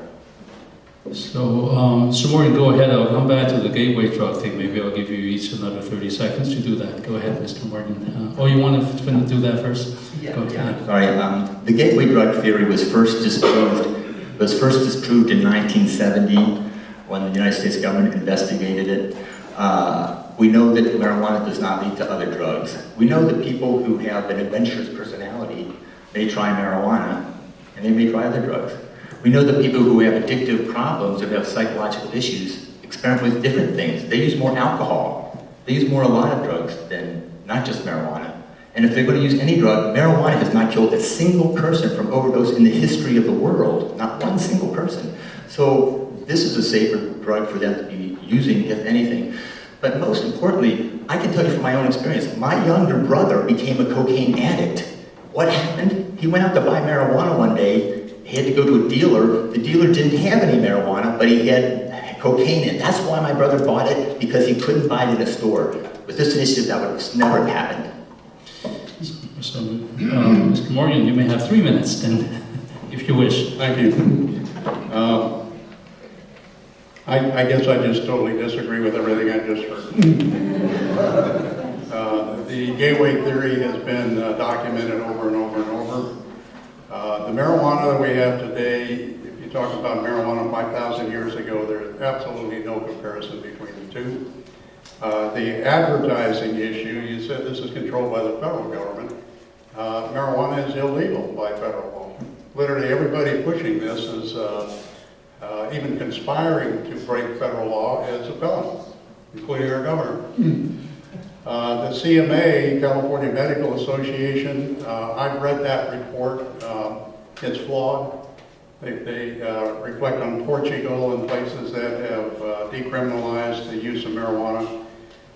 If you look at the other side of the coin, the murder rate has gone up 40% in Portugal, highest HIV rate in Europe, highest cocaine use in Europe, so there's a trade-off here. But the advertising issue, we've had a ban on tobacco advertising for 40 years. And now we're going to advertise addiction marketing again with a drug that has 50 to 70% more carcinogenic carbons than tobacco. It causes brain damage. And now we have vaping. You aren't familiar with vaping. Kids are telling me, yeah, everybody vapes, everybody uses Xanax. With vaping, no smoke, no odor, you don't know whether it's nicotine, marijuana, or something else. So if you look at the packaging, I left some flyers on a table out there, the baker table. I don't know if they've been thrown away yet or not, but grab one when you leave and look at the packaging from some of the products from a dispensary in Sacramento called River City Phoenix. Or you can go online and look at their cannabis menu.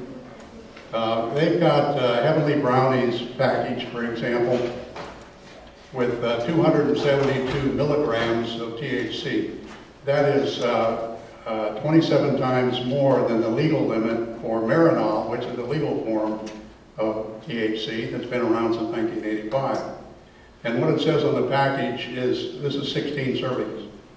If you ever try to take one bite of a brownie, or if you take one bite and you leave it on the counter and your child finds the brownie, they've had people in Colorado, because the digestive system takes longer before it hits your brain. One 19-year-old foreign exchange student ate a cookie, didn't feel anything, took another bite, and then he dove off a 4-story balcony to his death. Another father had never used marijuana, had 6 lemon drops, got a gun out of the safe and shot his wife in the head right in front of the kids. So this is not a funny little drug, again, that makes you lazy or tired. This is a dangerous drug. Thank you. The fourth question, last one from me, is directed at Mr. Morgan. Proposition 64 would generate $1 billion, possibly more, in tax revenue for youth programs, environmental protection, law enforcement. So instead of pocketing this for the drug lords, wouldn't it be better to use this money for better causes like these? Thank you for the question. The reality is the $1 billion is a hoax, in my opinion. Currently, the state collects somewhere between $58 and $103 million on medical marijuana because it's not medicine. What we've seen in every state, if you relate it to alcohol and tobacco, the social costs are 10 times greater than the income. So by any standard in business, if you have to spend $10 to earn $1, this is fool's folly to begin with. Secondly, if we have to sell drugs in order to have enough money to teach our kids not to use it, that's a bizarre tack, in my opinion. Or that we think we're going to give more money to law enforcement to enforce the law. They're reacting to crime. Crime is up everywhere. More marijuana, we're going to have more crime. Law enforcement's already overwhelmed, so you can look at what it's going to do to you and your family. Again, today, there was a study done in 2009 by the National Center for Substance Abuse and Addiction at Columbia University. It showed that California spends 19.5% of its budget. It was $19.9 billion in 2005 for substance abuse. Out of that, $38 million was spent on prevention. Nothing has changed. That was less than 1/3 of 1% spent on prevention. All the rest shoveling up the damage or treating the wounded. So aside from trying to find more income, if we would just protect our kids, this problem starts with kids that are 12 years old as a general rule. We've had no education in the last 8 years. We need to go back and educate parents and teachers so that they protect kids. So we're not just spending money on education, we're trying to protect them so they get the threshold of adulthood intact so they can enjoy their life. So we can cut costs far in excess of $1 billion. Thank you. Thank you as well. The problems that my opponent was just discussing are real problems about the way the marijuana is labeled. I don't agree with the claims that crime rates have gone up and all these horrible things have happened. I have friends in Colorado, they're not saying that. I've been in Washington, Colorado, we're not seeing those kind of things. These are just, they're fear tactics in my opinion. But what is true is that our legislature has failed to regulate the medical marijuana industry properly in this state, and that people are selling marijuana in ways that's packaged in a way that could go to children. That's why this initiative is so important, because each dose is limited to 10 milligrams, 1/27th as much as the package that you're going to see outside if you look at what he has to show you. We'll have $600 million in our state budget to help solve these addiction problems. I don't believe that marijuana is an addiction problem. I think we have other addiction problems. But if it turns out that marijuana is a problem, we need money to help that. And that's what this initiative is going to do. Instead of giving the money all to prisons and prison guards, it's going to give it to doctors, to researchers. It's going to give it to rehab counselors. It's going to spend the money on drug education for young people. It's going to give $200 million to law enforcement to make sure we don't have impaired drivers on our streets, not just from marijuana, but impaired from anything. Because this is a bill that looks at trying to solve our problems in society, not just try to cover them up, like is so common with other initiatives. There's $200 million that's going to be set aside specifically to help with the environment, to clean up the pollution that's been caused, not just by marijuana grows, but that's happening to our environment in general. I don't think we can afford to pass that up. And it's not like if we don't use that money that nothing happens. If we don't take that money through this initiative by legalizing marijuana, we're just giving that money to the drug cartels, and then we're having to reach deeper into your pocket to pay for the things that need to be done. And that's why I say vote yes on Prop 64. Thank you. That's the end of my questioning. We've had no audience question. That's kind of surprising, but maybe you already made up your mind. Nevertheless, we very much appreciate your input. Yes, go ahead. Go ahead. Go ahead. Yes. Hi, my name is Donna Pritchard, and I'm a resident of San Ramon. And I want to thank, first of all, APAPA for doing this.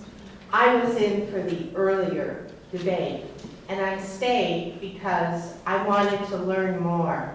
I'm so glad I stayed because, Professor, I think you're doing fear-mongering about how everybody else is.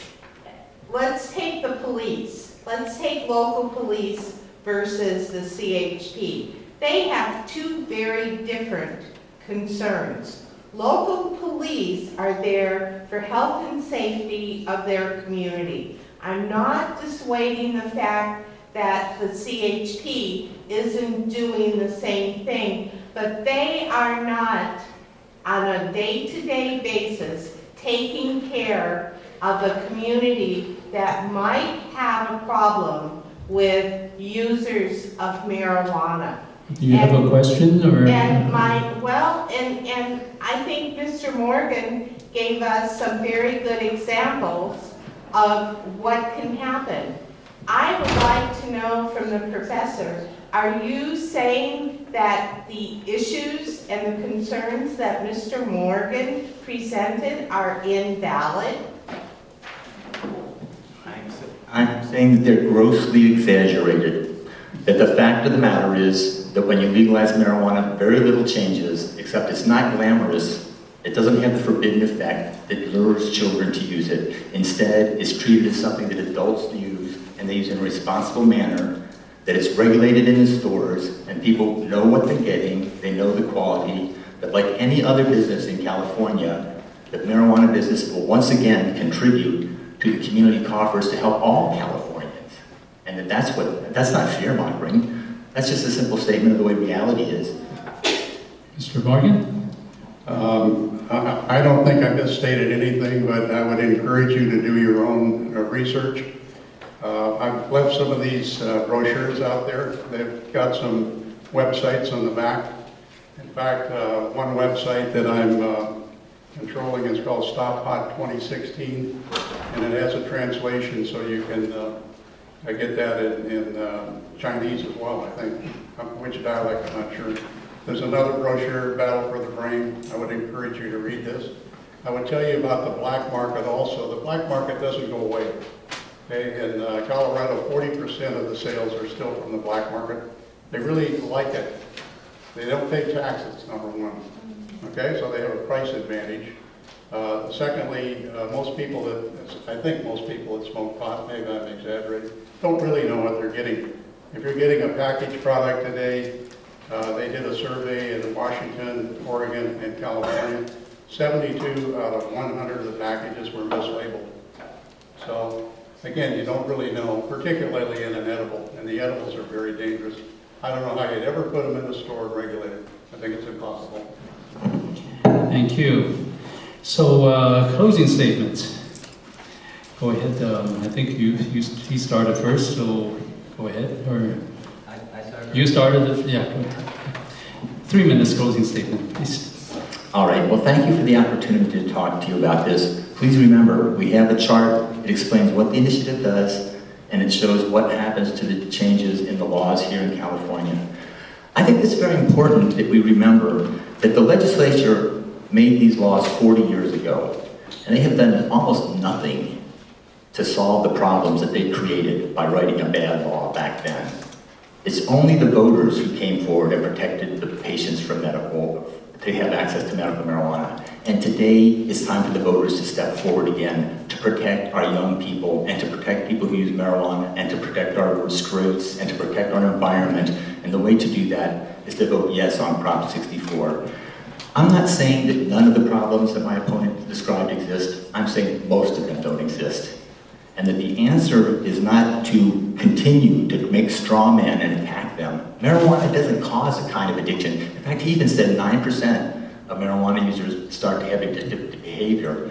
The National Center for Disease Control says that that number has dropped. But do you know what the number is for people who have any other drug? It's 10%. So that means 10% fewer problems with marijuana than with these other drugs that are legal right now. And so these are the kind of things we have to really look at what the issue is. When the legislature fails, the voters have to step forward. And this initiative looks at the way things really are in California. It's based on a study that was done across the state, but also what the federal government's policy is in the Cole memo, what happened in Colorado, what's happened in Washington, what's happened in Alaska and Oregon, what's happening in states that don't legalize marijuana. And those states are having the same problems that he's talking about. So, not allowing this law to go forward, keeping things as they have been for 40 years that hasn't worked, is not the answer. The answer is that we look at what the legislature did last year with medical marijuana, and we adapt that for the people who use marijuana for a non-medical purpose. That's 4 times as many people using it for non-medical purposes that we're leaving in the control of the drug gangs. I agree with him about the labeling. I agree with him about the packaging. But if we pass this initiative, then we'll have that. We'll have the test to make sure the marijuana is pure. We'll know how strong it is. It will be labeled to keep it away from children. We'll know that they won't be selling marijuana around schools because that's what the law is. And one of the things I really believe in my heart is that if people can do something legally and responsibly, or they can do it corruptly and illegally, most people are going to do what's right. And in this case, the right thing to do is to legalize marijuana and vote yes on Prop 64 so that we can get that money and put it into the research to whatever problems he said that are valid. I agree, we need to solve them. The way to do it is to get the money to the researchers, get the money to law enforcement, get the money out of the drug gangs, and the answer to that is to vote yes on Prop 64. And also, I don't think my friends should be going to jail just because they like to smoke marijuana instead of drinking alcohol. My opponent says, oh, the police don't enforce those laws anyway. So why would we even have those laws if the law enforcement, because they know marijuana is not a problem either. And so it's time for us to treat it like a reality, not a problem. Thank you. Mr. Morgan. You know, bottom line, I think it's time we renew our vows as Americans. Marijuana is illegal by federal law with good cause. This whole medical marijuana endeavor that we have enjoyed now for 20 years been a disaster. We now have over 50,000 outdoor cultivation sites that are illegal. They're destroying our natural resources. One marijuana plant consumes 6 gallons of water a day in a drought. So they're diverting water out of all the streams and creating incredible ecological damage up north. If you relate it to communities, having 6 plants in a home, we say, oh, you got to be 1,000 feet away from a school. It doesn't matter because, again, it's staged in your brain. But if we've got 6 plants in a home with children in the home, you've got easy access. The kids are going to use it, their friends are going to use it. We're just escalating the problem. There's absolutely no way to control that. We don't have an army of people to do that. The fact of the matter is, with the medical marijuana program, anybody 18 or older currently can get a doctor's recommendation for anything. If you have a hangnail, you can get a recommendation. You can do it online without an examination. And based on the surveys that we've done, 98% of the people that buy medical marijuana are just using it for recreational purposes anyway. The major problem is, say, responsible use by an adult, then you have to define what is an adult. When we know the science about brain damage to anyone whose brain isn't fully developed at 25 or 30 years old, is it responsible that we allow them to consume marijuana? Is it reasonable to say, if you're going to do that, then give us your driver's license, because we don't want to be imperiled by what you're doing personally. Even if they sit down and smoke a joint at night, it's still in their brain the next day. And alcohol doesn't go away while you're doing this. If you combine marijuana and alcohol, you elevate the risk of a traffic accident by 8 times. There is a way to measure how much impairment, but the reality is marijuana leaves the blood fast, enters the brain, so it's not as easy as taking a measurement like 0.08 for alcohol.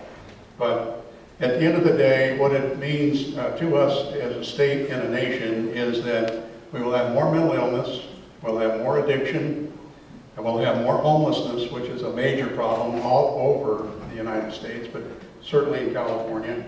We'll have more dumbed-down use. University of Santa Barbara Dropout Research Project says the cost of one dropout, lifetime cost of $392,000. 46 billion in 1 year in California. So if we want a future, we have to protect our kids, we have to protect our communities, and we have to protect our natural resources. And we should protect our tax dollars. Thank you. Well, thank you both for coming the distance to join us today to debate this very, very important proposition.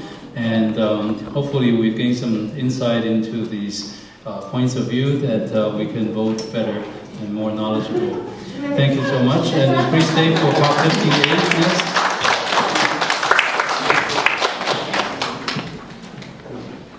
Then Assemblywoman Judy Chu, now Congresswoman Judy Chu, is now the campaign consultant, working on Asian American affairs generally. So if you have needs for campaign consulting, especially in Asian realm, there's your man. There's only a few of them actually in this whole state. 5. 5? So, Proposition 58, would you please give us a quick introduction? Yeah, so Proposition 58 basically reforms Proposition 227, which eliminated bilingual education almost 20 years ago. And, it dealt with a significantly different problem at a significantly different time in our history. It was a time when there was a lot of anti-immigrant sentiment.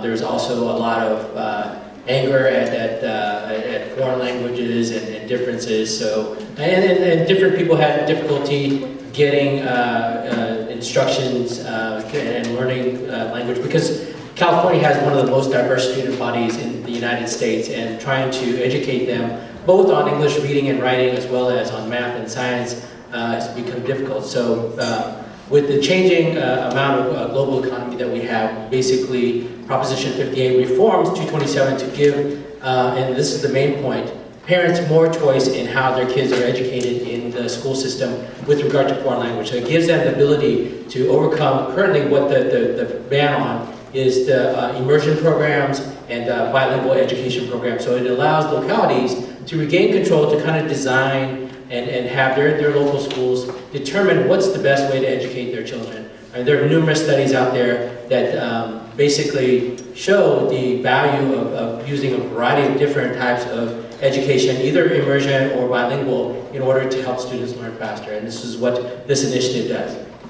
Sure. Yeah. On the ballot statement, basically it says, a short ballot statement, probably a little easier to digest, preserves the requirement that public schools ensure students obtain English language proficiency, requires school districts to solicit parent and community input in developing language acquisition programs, requires instruction to ensure English acquisition as rapidly and as effectively as possible, Authorize the school district to establish dual language immersion programs for both native and non-native English speakers. And as Mr. Wong has already indicated, this is basically to repeal Proposition 227 passed many years ago, making English sort of the only language to be used in school. So since there is no opponent who's attending this, I thought I'd probably play the opponent role and ask some questions for Bill to answer. Before that, campaign funding, like track the money again. Support $814,000 from California Teachers Association, School Administrator Association, and other unions. Opponent is 0, no money. Fiscal impact to the state is expected to be none, 0, no impact. So Bill, for proponents, I hear from my fellow immigrants that repealing Proposition 227 means children of immigrants, particularly Spanish-speaking immigrants, will end up in classes that's almost taught in Spanish and never learn English, and therefore inhibit their ability to acquire jobs, going on to higher education, and be productively assimilated into society. Now that's obviously not desirable. What do you think?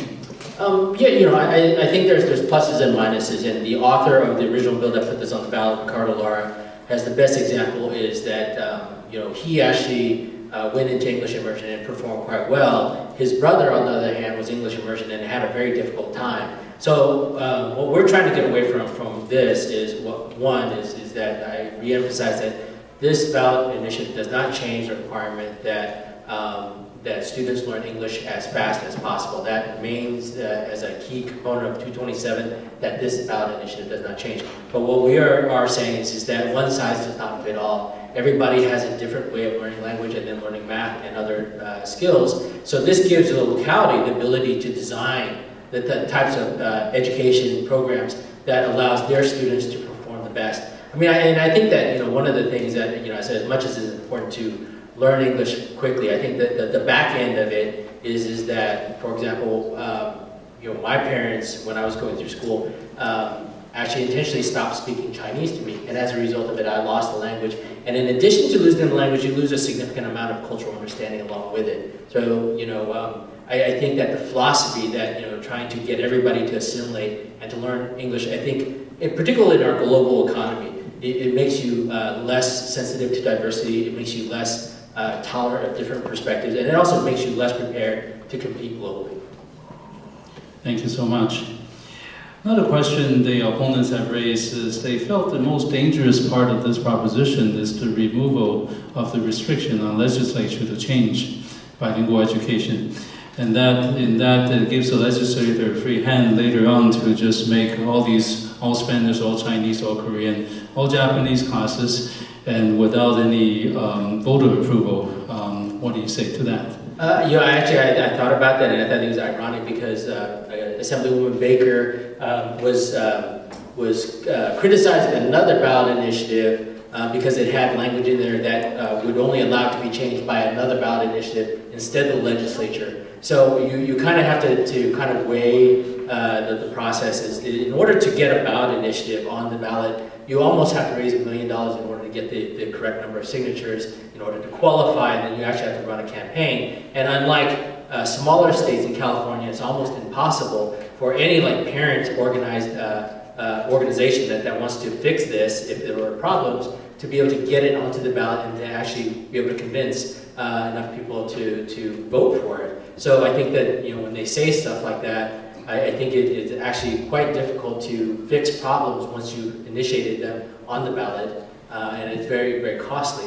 On the other hand, since I've been a legislative employee and I work for a number of legislators, I really feel that, and I think that the Assemblywoman and if Ms. Cocalio becomes, they are very responsive to the community because we've now pulled back term limits. They have much more investment into it, and I think that the community has much more access to the capital than actually having to raise $1 million in order to change a ballot initiative. I mean, I've seen community people go to the legislature and actually change laws. And when Assemblywoman Chu was doing work on the acupuncture bill, hundreds of community and acupuncturists showed up to the Capitol and were able to actually defeat the California Medical Association, a very powerful special interest, to change the law with regard to acupuncture. So I really feel that when they say stuff like, that the legislature is not evil, it's a place that everybody can go to and make change.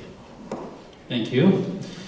Now, a little personal touch to this. Most of you who know me actually probably don't know this. I came to this United States. I was in this bilingual education for a period of time in the state of Hawaii, not in the state of California, which I felt benefited me in giving me some time to adjust to a new culture, environment, and language. But nevertheless, I was out of there in 6 months. They kicked me out because they thought that was enough. So do you think Proposition 58 would change what I went through? To a certain extent, I mean, teaching modalities have changed, global perspective on language access and language acquisition has changed. Prop 227 basically says you'll be taught in English. I think that we're at a place now where the research shows that there are a variety of different techniques that can help people, pick up language and learn quicker. And I think that what this proposition really focuses on is allowing localities to have the flexibility to choose what works best for their communities and for their particular students. Great. Okay, Chen, you have a question? So I was thinking, can I have a question from the audience? I don't have a nasty question. Oh, okay. He's actually screens filters question from the audience for me, but go ahead. Okay, thank you. I want some explanation. So I was asked about this question, but I don't have answers, so I thought you could answer. The 227 was passed in 1998, 18 years ago? So I thought that time killed all the bilingual education.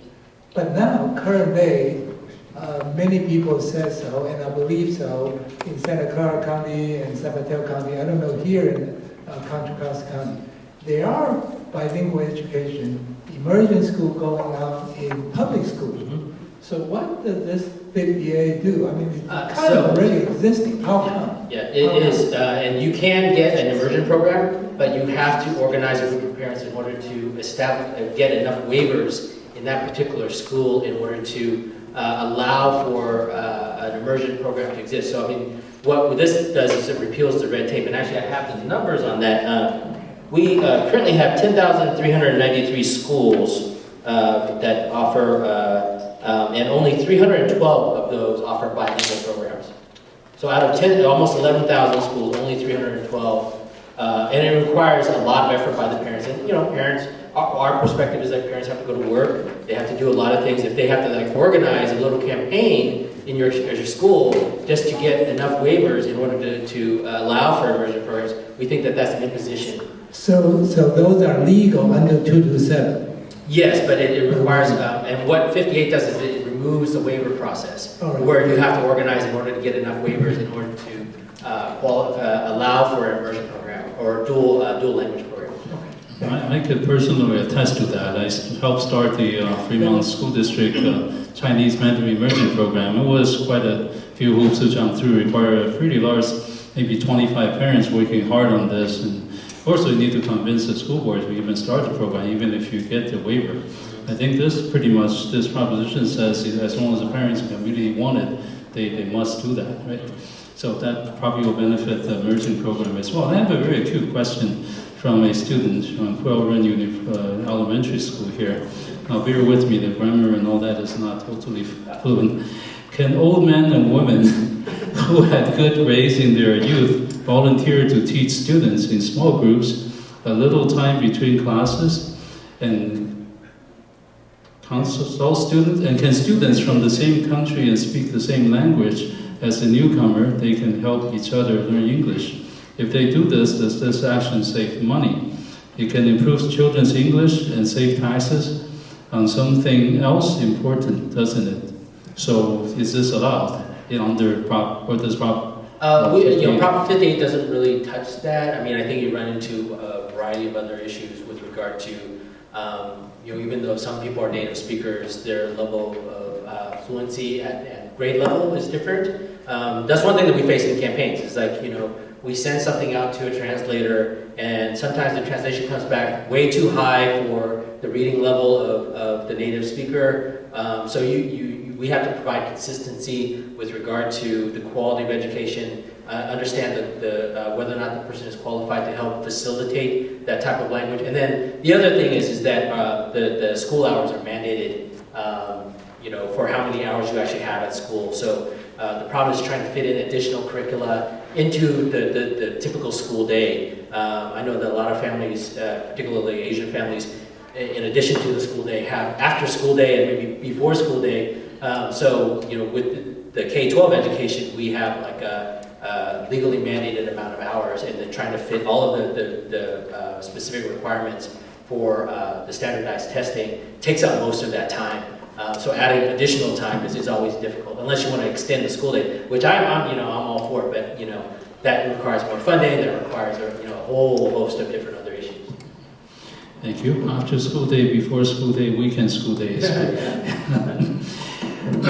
Okay, any Yeah, so I do have a question. So does this 58 make it easier to get a bilingual or immersion program easier for the local Yes. school or, okay, so that's good for new immigrants, sounds Yep. like. Yeah. Oh, okay. Basically removes the red tape because as Dr. Wang had said, when they established theirs, it required organizing 25 parents, it required going to the school board, it required a lot of bureaucratic hoops in order to do it. Okay. And it takes time. It took 3 years, 2.5 years for that to pass in Fremont. 2.5 years? Wow. I didn't realize it was that bad. So it sounds to me like they would increase the dual programs potentially if it passed. Since this is a public school, what if parents don't want the dual program? What are their options, alternatives? So like of the majority or half, whatever, some small minority, whatever it is, maybe some parents don't want that. It's my understanding that those decisions will be based upon the local school district. So they'll be able to have like a discussion about what's good, and then the school district can decide, as opposed to having an automatic, ban on it and then requiring a specific waiver process. Do you mean specifically for any one parent, or meaning the parents in the district? It was Anna Rowe, and there's a large body of parents who want to have some other, whatever it is, I don't even know what the language they speak, but some language, and then maybe so the other parents don't want that particular language, and they, form a block, and that's what it is if you're a local elementary school and you live in that district, and then would you transfer out, or transfer, get an inter-district transfer to another school? I mean, that's a worst-case scenario, but I'm just wondering what the other effects are. They will not exclusively teach Mandarin immersion or Spanish immersion, whatever. I mean, it will just be like one class. Palo Alto faced this back maybe 10, 12 years ago. It took them probably 6 years to get this past the school board because they were community opposition. All the places Palo Alto opposed Mandarin immersion classes and took a change of the school board election to pass that eventually. The person who was proposing that at the time was fighting for it, and it actually ended up on the county school board, and her kids unfortunately were much too old to join the program by the time it passed. But nevertheless, it's just one school, there's one class, actually had 2 classes in each grade, so there are plenty of other schools that's totally taught the same way as has always been. Does not change the district, it changes. Right, even within that one school, you're saying that's a voluntary class even then for those immersion, and it's not all of the kids. How does it work practically speaking? I can speak a little bit to this because I've been involved in several in Palo Alto, Oakland, and Fremont. Is you have that choice, and generally speaking, these students will come from all over the district. They will not just come from your attendance area. There's not enough students to do that. So in Fremont, they located a school which has extra capacity because other schools don't have the capacity, where the principal wants this program, partly because they get all these highly motivated parents to help the school. And then they started it from kindergarten, 1st grade, they added a class, now they have 2 classes. I think they're at 6th grade now, they're going to junior high now.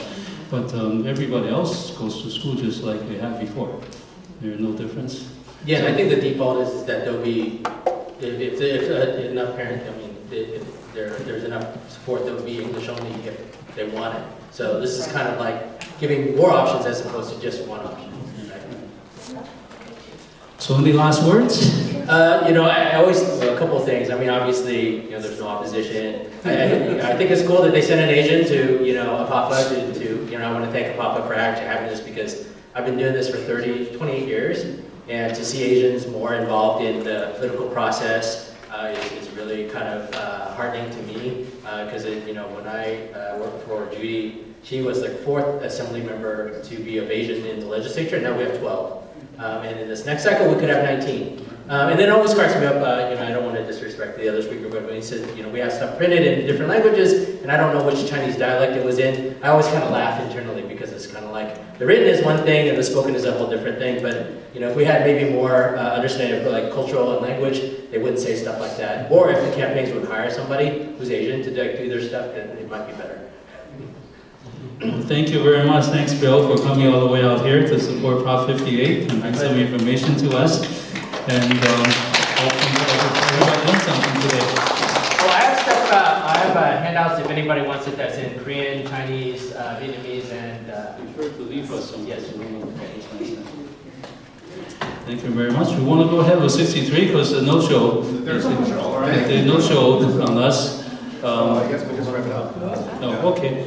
If you have questions about 63, which is gun control, ammunition control more than gun control, feel free to ask me because I did a whole bunch of reading on this, but others, they didn't show up. So what's the, look at 63, so what's the exact measure? Okay. Basically, 63, I'll just do, maybe we'll just do like a 5-minute thing on it, requires several things. It bans high-capacity magazines, the thing you stick into guns and you shoot like many rounds at the same time. It's already banned from the year 2000 under the law then, but prior to 2000, if you have one of those, it's allowed. And so this will exclude that. So high-capacity magazine will not be allowed to be sold or possessed in California. It would be a crime to do that.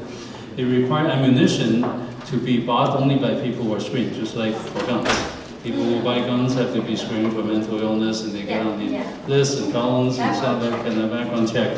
So that and reports the requires that any stolen gun and ammunition be reported to state authorities, so they will know that. Requires that ammunition only be sold by people with a license, with a small amount of exemptions. People will take people to hunting, like I go to CC's ranch and I shoot ammunition. Somebody brings that, I pay him, so that's okay. Because he doesn't have a license, but from above certain quantity, you have to have a license. So a lot of that is covering sort of a loophole in the gun control laws that we have. It doesn't have much to do with guns, has more to do with ammunition actually, and the magazines than anything else. So that's where this comes from. Now I'll give you the support and the, let me see. So fundings in support, meaning to ban these, to support the restriction on ammunition. Democratic Party, Lieutenant Governor Gavin Newsom contributed, the total amount raised is $4.2 million. In opposition, National Rifle Association, California Rifle and Pistol Association, and others raised $450,000. So that's where the money comes from. The fiscal impact on the state, there will be some cost of law enforcement and possibly a range of $10 million type of range for processing, although they will charge fees for these things, so possibly it will be break even for the state. Yes, Jen? So, the opponent always bring up the Second Amendment. So I look up the Second Amendment, it basically says, talking about militia rather than regular. Why is they just don't allow any regulation at all? What is the opponent always, anything at all, they always say against it, and then always bring up the Second Amendment? Well, this is going to have to go to the Supreme Court, not to come to me. But anyway, says the Second Amendment, in essence, you remember you write a law, it doesn't write details. Like it doesn't write, because the founding father could not anticipate assault rifles and big magazines. They had single-shot rifles. Yeah, they had rifles that, stuff, gunpowder and put pellets in there and fire. So what basically in the past, the spirit of the law has been interpreted as you should not regulate people's ability to bear arms because in case you have bad government, you can fight back. That's generally is being interpreted that way, even though it's not specifically said. That's right. Initially, it was supposed to, for government, militia or whatever, the like our national, what do you call it, National Guard to protect it. Now it becomes individual citizen. So when did it become like that? Well, I don't know the Supreme Court rulings on that, but the general ruling has been, and therefore we cannot pass laws against the Supreme Court ruling, is that the spirit of the law is you have the right to bear arms. Exactly what kind of arms? Is it single-shot rifles, assault weapons, machine guns, tanks, nuclear weapons? It's a little hard to say. Okay, so that concludes our session. Thank you so much for sticking out here. We're hoping to publicize this, hopefully in the Chinese media, to let more people hear about these. We have some people who can write articles here, so they can help us with that. And thank you again for coming. I hope you enjoyed this and learned something. We'll see you next time.